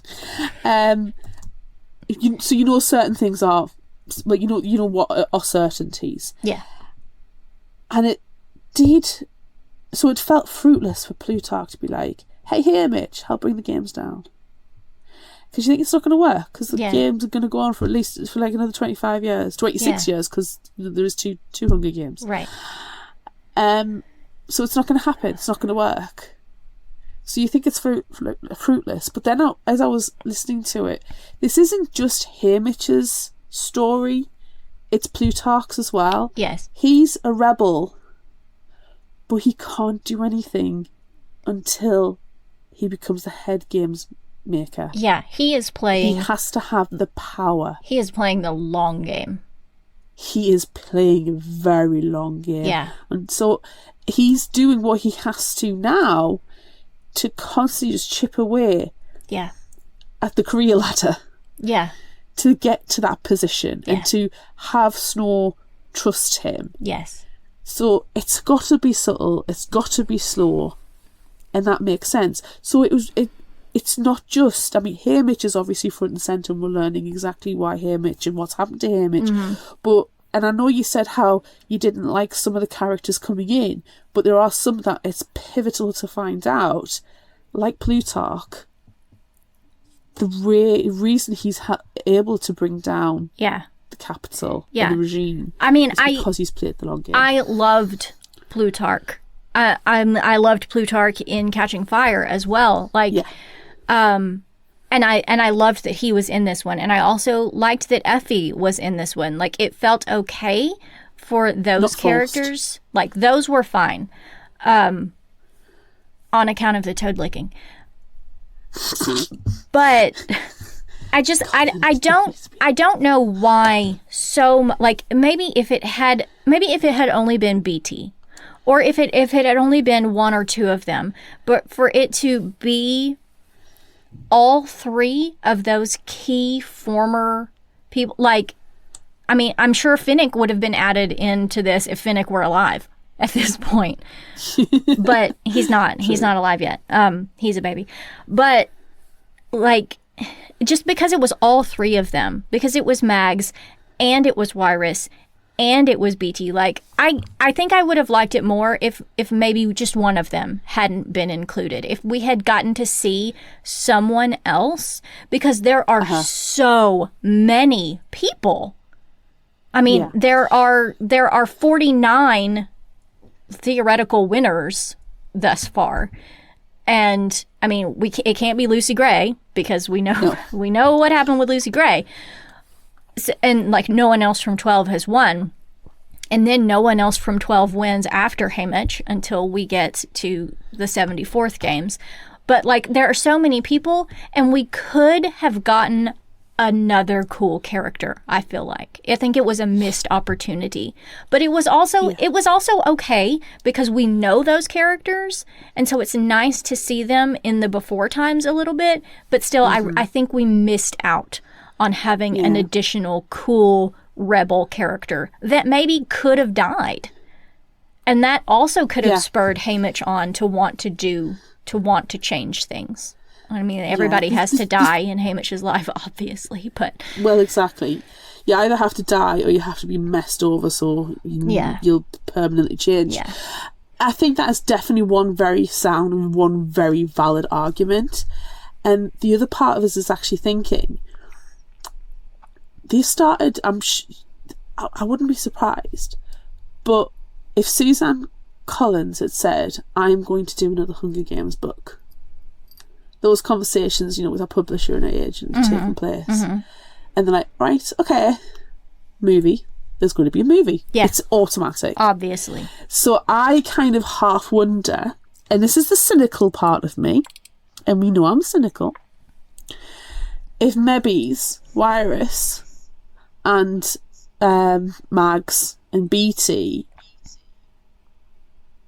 and to a lesser extent, Effie, as well, was thrown in knowing the movie was going to be made and knowing people would more easily understand the story with fewer newer characters. Yeah, I can understand that. Because it's a very big cast. Yeah, I can understand that. And to a lesser extent, I think it can apply to the book as well. You've read The Hunger Games, you've read Ballad. You're not likely, or very few people, I'm going to say very few people. I don't know if you would start with Reaping with Sunrise on the Reaping. Yeah. I think you may either read Ballad first, then Reaping, and then The Hunger Games, or you might do do a publication order. Right. But there is part of us, and this is the cynical part, is that they knew the movie was, if not a certainty, was a high likelihood. Yeah. So the odds were in its favour. The odds were in its favour, thank you, that it's going to happen. Yeah. And that you want fewer newer characters because it's easier that way. And it's also fun for fans, I think, to see those favourites, especially if you're fans only of the movies, which those people exist, and that's a thing. So that is also fun, and I understand it. Like, and I said, even though I didn't really like it, it rubbed me the wrong way. Like, I gave my reasoning for it, but I can understand it. Yeah. And it's all perfectly acceptable. And I think when you look at the casting, like... So good. Maya Hawke as Wyrus. I know. Amazing. That's so good. Do you know when Jesse Plemons as Plutarch? There is no other person that could have been... Faultless. Amazing. Amazing. Do you know when they said Kieran Culkin was going to be Flickerman, Caesar Flickerman? I went, oh God, yes, I could. Yeah, you can see it. Yeah, amazing. And I didn't know Drusilla's character. I just know that Glenn Close is playing him. I'm like, okay, who is this character? I haven't read the book yet. But then when I saw the image, the first image of it, I was like, that's freaking amazing. It's amazing. Do you know what she's got on her freaking head? A blackbird. Yes. She's got a raven on her head. It's so good. So I can see a cosplay in the future for you. Yes, definitely. My biggest question... Oh, Ellie Fanning as well. Yes. As Effie. Yes, Elle Fanning as Effie is like... It's so good. It's just brilliant. I Yeah. cannot fault the casting. No.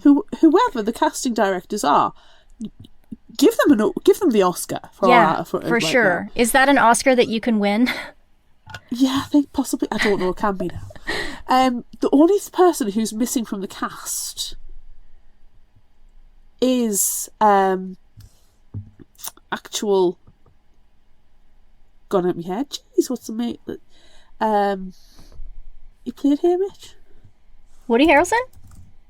Yes, Woody Harrelson, not listed. Because I can see it. You know how it ends with him saying he's finally told the story.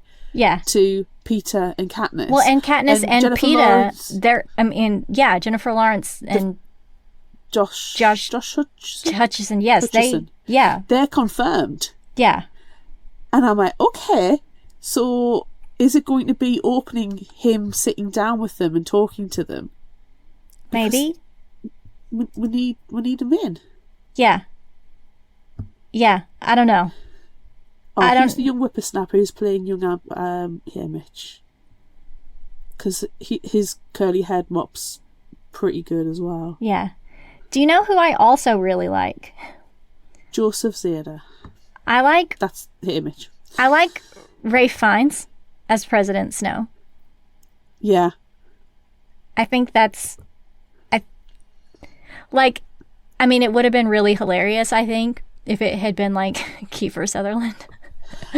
Well, that's it. Yeah, I remember when it got announced and everybody's like, you've literally got younger you've got younger Donald Sutherland right there. Yeah. You've got him right, literally He's right there. He's right there. But Ralph Fiennes, fine with it. I'm fine. And what pictures I've seen, I think he looks spot on. Yeah. He looks like a good blend between the person whose name escapes me, who was young Snow, young Coriolanus. Oh, I don't know who it was. I think his name is Tom something. And I feel bad because I just watched this movie this weekend or earlier this week. I'm on IMDb now. Tom Blythe.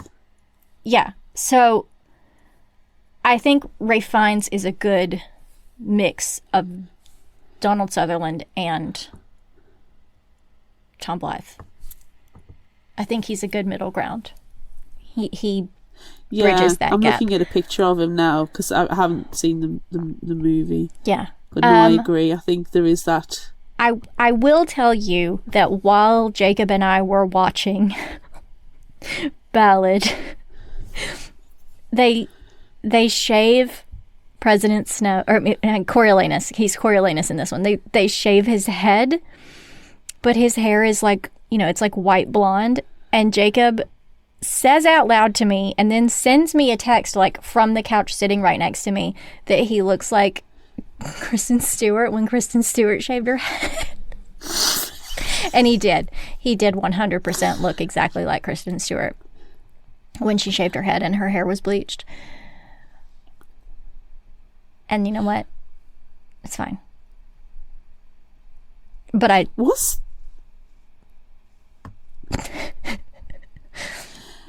okay, so I'm just checking the cast because Caesar Flickerman's McCulkin. But in Ballad, I've just checked, it says the character's Lucky Flickerman. Yes.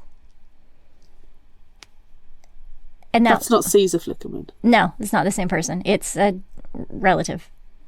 Because that's all right. That's a long time in between those two. Yeah, but there's also plastic surgery, so... Right, that is true. We know Caesar does enjoy it. We do know that. But yeah, there was a long time in between those. So there is... Lucky Flickerman was great in the movie. You should. Do you know, if your surname's Flickerman, I honestly think you're just gonna Yeah. steal all the scenes. Yeah. No, I'm very much looking forward to seeing the movie. I will watch Ballad when it's free to stream. Yeah. I may enjoy it more than the book Yeah. because any singing will actually be sung Yes. by somebody who can't sing. Yes. So yeah, but I'm looking forward, just based on the talent Yes. that's behind Sunrise on the Reaping. I'm Yeah. very much looking forward to that movie. Yeah. Me too. I enjoyed this book Me more too. than I thought I was going to. Yes. But less than some people. Right. It's not a 5-star for me. Right. It's like 4.5. Yeah. Yeah. Were you surprised by anything? I think we've talked about like everything Probably that we could that, possibly the fact I enjoyed it so freaking much. Yes. Like I said in the beginning, I was so scared about going into it because of Right. Because ballads and not really enjoying that. we hated my ballads so much. Do you know, it reminded me of the Twilight series. How I couldn't read Breaking Dawn because I didn't enjoy book 3 so much. Yeah. See, now And I that was put it fine. off. That was fine for me because I loved Eclipse. Well, I Eclipse was know my you favourite. loved Eclipse, Yeah. but Eclipse just wasn't for me, and Yeah. it put me off reading Breaking Dawn.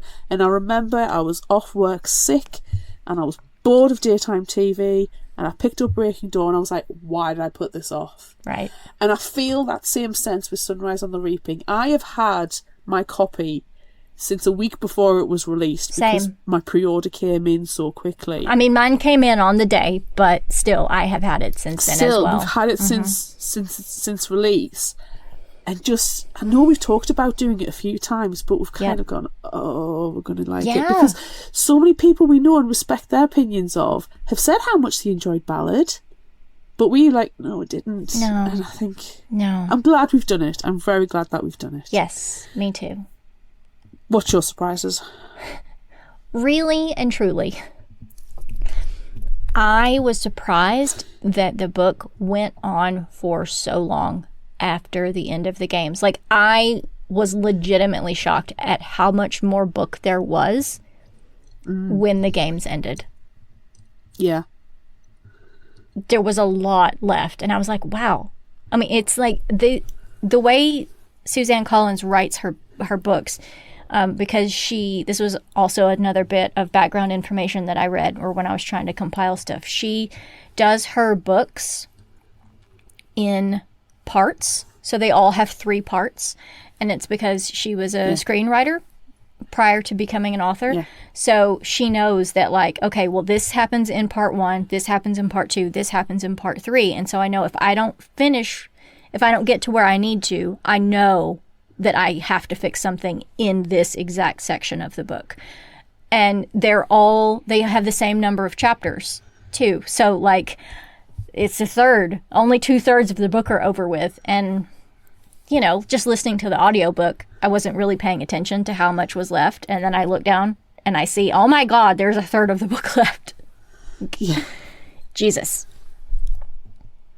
Yikes. 1/3 of absolute travesty. Yes. Just one horrific tragedy after another.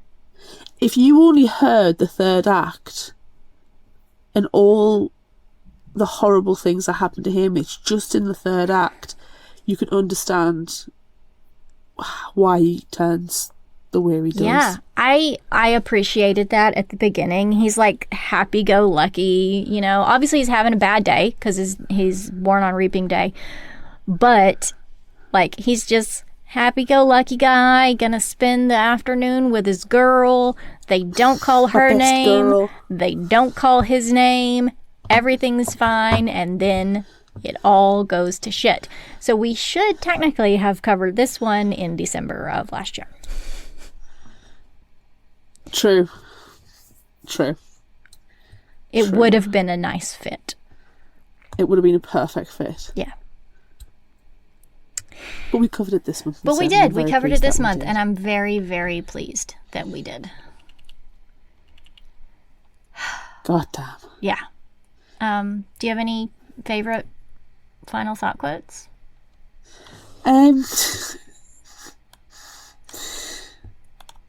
I'll give you a couple. Okay. Games or no games, if you've got a decent bone in your body, you hate a bully. Oh my God. Yes. Sometimes the only thing you can control is your attitude to a situation. And I got that in the feels. Yeah. That one hit. Yep. Is that it? Do you have any others? Yeah, I'm just going to give you those two because I think all right. Yeah. I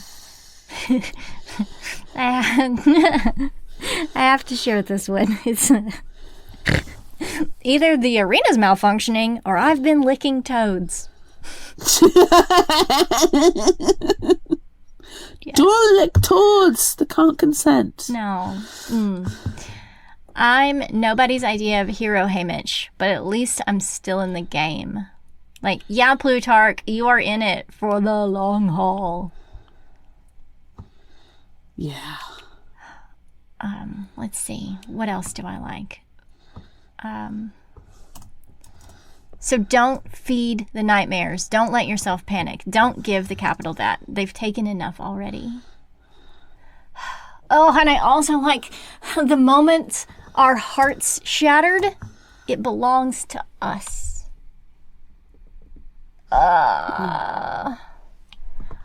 There's one that I'm surprised you didn't pick. I'm surprised that that you did not say food always picks me up. So after a couple of platefuls, I think I might be able to survive the day. Because it's more coffee, I'm trying to be more reserved with food. If it said coffee or tea, because I'm or cheese. Yeah. It's specific. Or potatoes. Potatoes, yes. Potatoes. Another one that I liked that like doesn't have anything to do with anything was that I bet the Donners eat popcorn with a knife and fork. Do you know, I honestly thought of you because I know how much you enjoy popcorn. I love popcorn so much. I love it. I love it so much. I just keep saying them. I also really liked my ghost will hunt down your ghost and never give it a moment's rest. I'm also surprised you didn't pick that one. Because it's about ghosts. I do like ghosts. I've got a new ghost living in my house now. Oh, that's nice. But it's not a real one. It's from York. Yeah.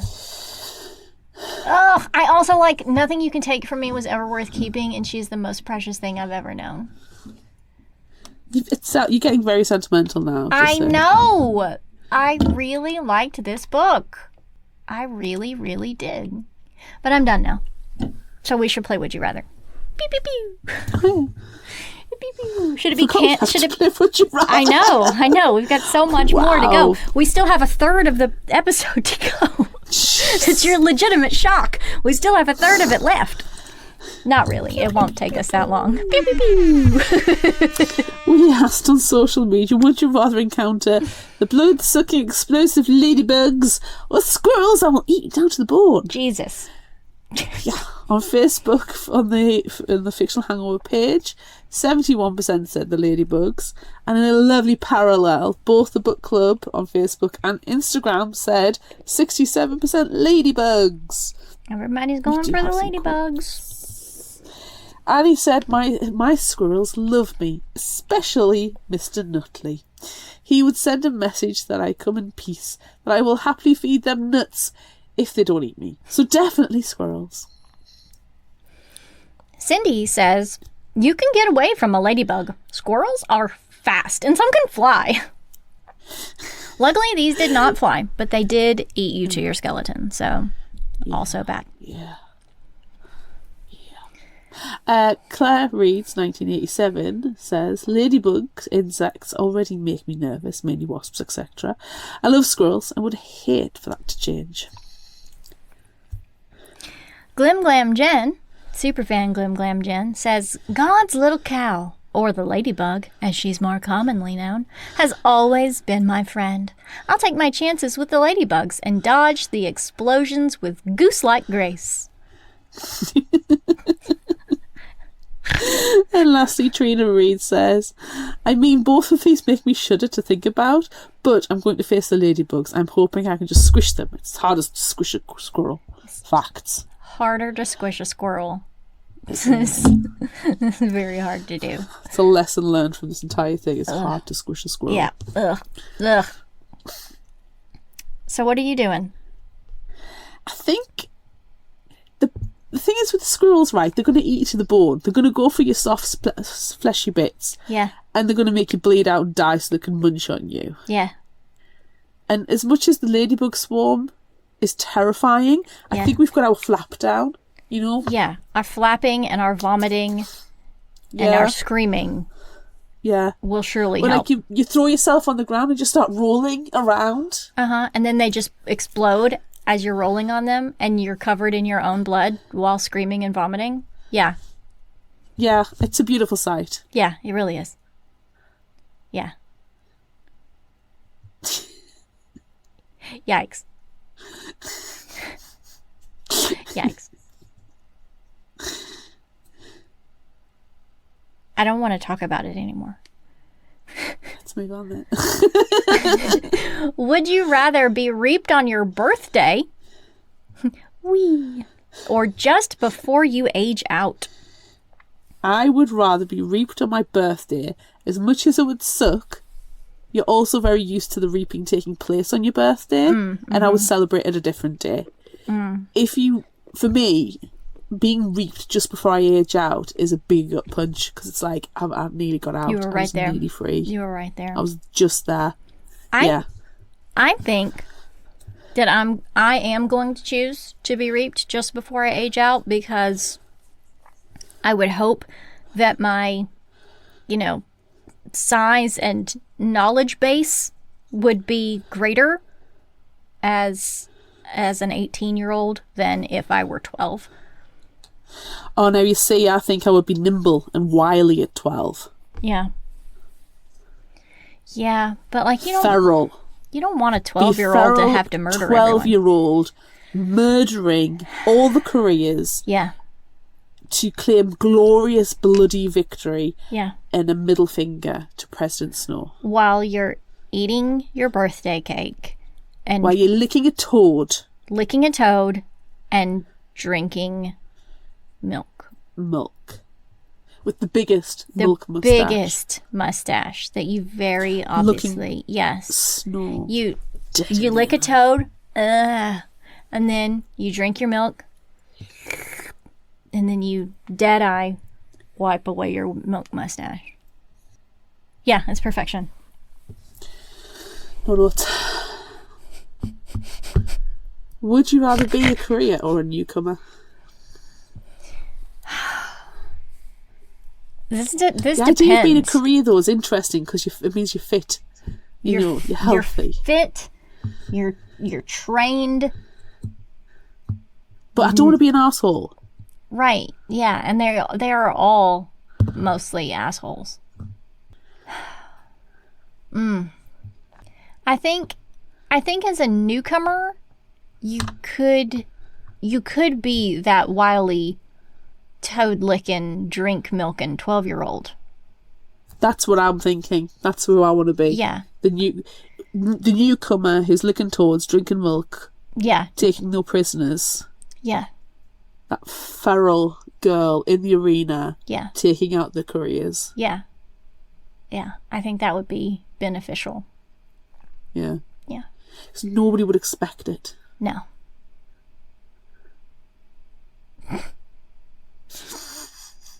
Would you rather ally with Ampert or Maisley? Easily Maisley. Yeah? Yeah. Maisley was, I know I said Snow was my favourite, but yeah. I adored Maisley as well. Yeah. I really liked Maisley. Because she was really sarcastic, and we live on that. Yes, she was so sassy. Yeah. I think, though, regardless of the fact that we know what happens to both of them and when it happens and how it happens and why it happens, I think I might have liked to have teamed up with Ampert because I feel like he knows a lot. With his dad being BT. Like, Yeah. I feel like he could have been a good ally. And he was a good ally until he was eaten by squirrels. Till the squirrels. Yeah. Yeah. Would you rather try to explode the water tank or the generator? As queasy as it makes me to stand on the edge of a cliff, I think I'm going to go for the water tank. And it's just based on my fear of heights. That's all I got. They both suck. They are both scary explosions.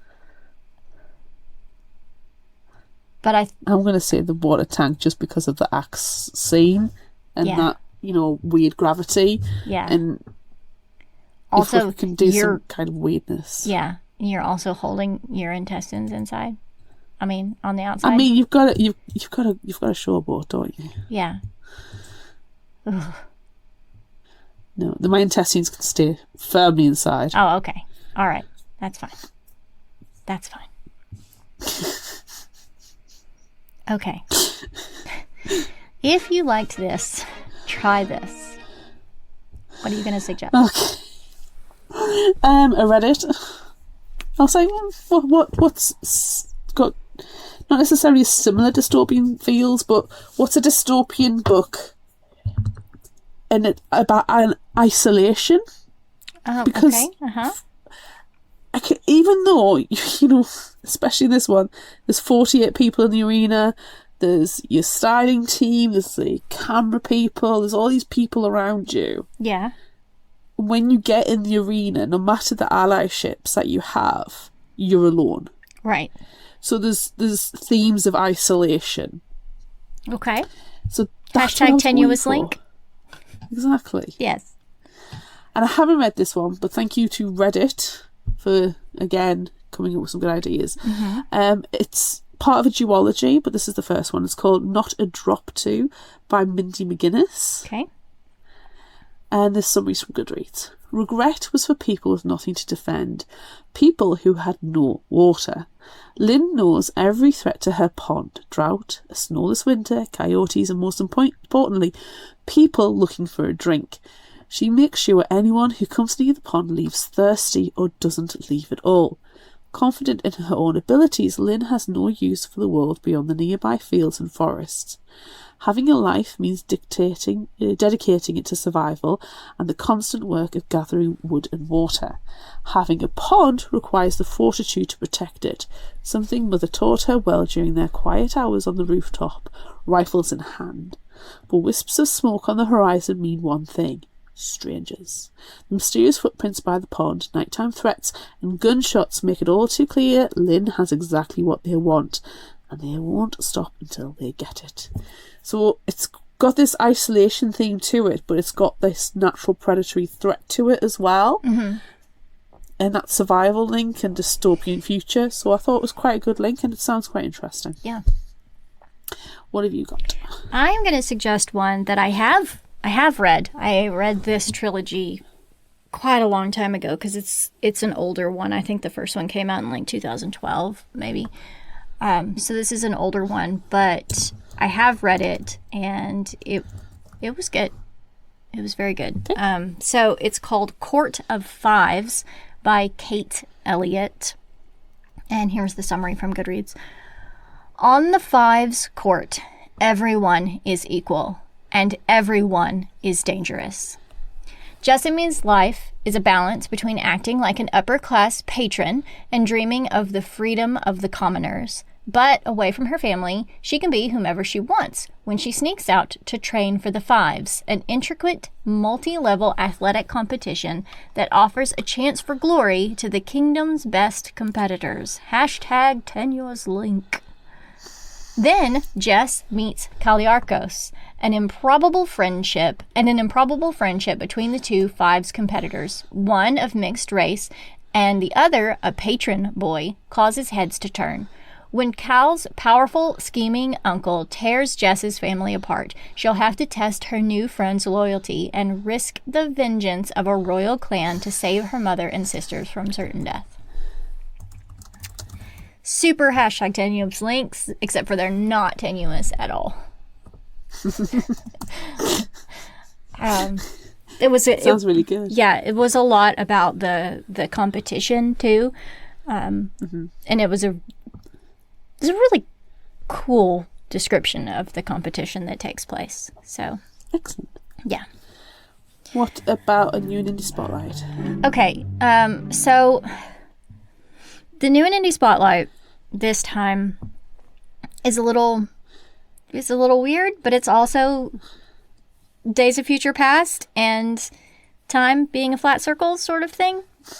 Okay. The book is called This Is Not a Test. It's by Courtney Summers. It's not a new book. It was published first in 2012, but they're doing a re-release of it because also there's going to be a movie that has a theatrical release in February. February US, March in the UK. But they're doing a re-release of it. So, I don't know. I chose it because it kind of felt... It sounds so far very, very appropriate. Right? Yeah. And it's being re-released, so it's getting a new publication. So it is new. It's new in that sense. Yeah. And it's identifying new stuff to people as well. So it's fine. I'm happy with it. Okay. So here is the summary. This one was from NetGalley. Cool. The Breakfast Club meets 28 days later. In this... Don't tell me anything else. I don't need to know anything else. Sold. Okay, go on, give us the rest. Okay. I have to finish reading that one sentence. The Breakfast... Say it again. The Breakfast Club meets 28 days later in this revised and expanded edition of New York Times and Edgar Award-winning author Courtney Summers' cult classic about a traumatized young woman forced to survive the zombie apocalypse. I'm sold. I'm just so sold. Also, Courtney Summers. We like Courtney Summers. Yes. Sloane Price knows there are worse things than the end of the world. So, when the zombie apocalypse happens, the opportunity to escape her violent home life offers no relief. She's already lost the one thing that matters most, her sister, and now seems like the perfect time to give up. But when she inadvertently ends up barricaded in her high school with 5 other teens, their desperate and volatile bids for survival force a series of impossible decisions. Hashtag tenuous link. As the days creep by and the dead close in, Sloane must confront everything she thought she knew about life, death, survival, and sacrifice, and, once and for all, make a choice.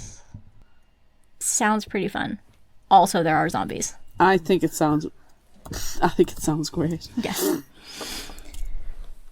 But that's it. We're at the end now. See, so it wasn't really a third of the episode left to go, everyone. It was like 20 minutes. I mean... when I said that. In time. There's a difference, though. Yeah. Content. Yes. Okay. It's the end. I'm Amanda. And I'm Claire. Join us next time for our new book club book.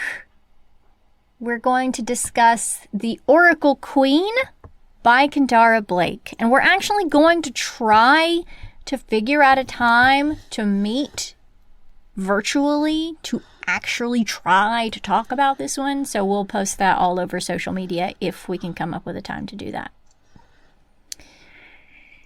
Fingers crossed. Who knows? Anyway, Look out for our Would You Rather polls and monthly challenges on social media. Don't forget about our book club on Discord. Be sure to visit our shop on Redbubble at fictionalhangover.redbubble.com for all your favorite Fictional Hangover themed merchandise, and become a patron of ours on Patreon at patreon.com/fictionalhangover. Until next time, remember, the only cure for a fictional hangover is another book.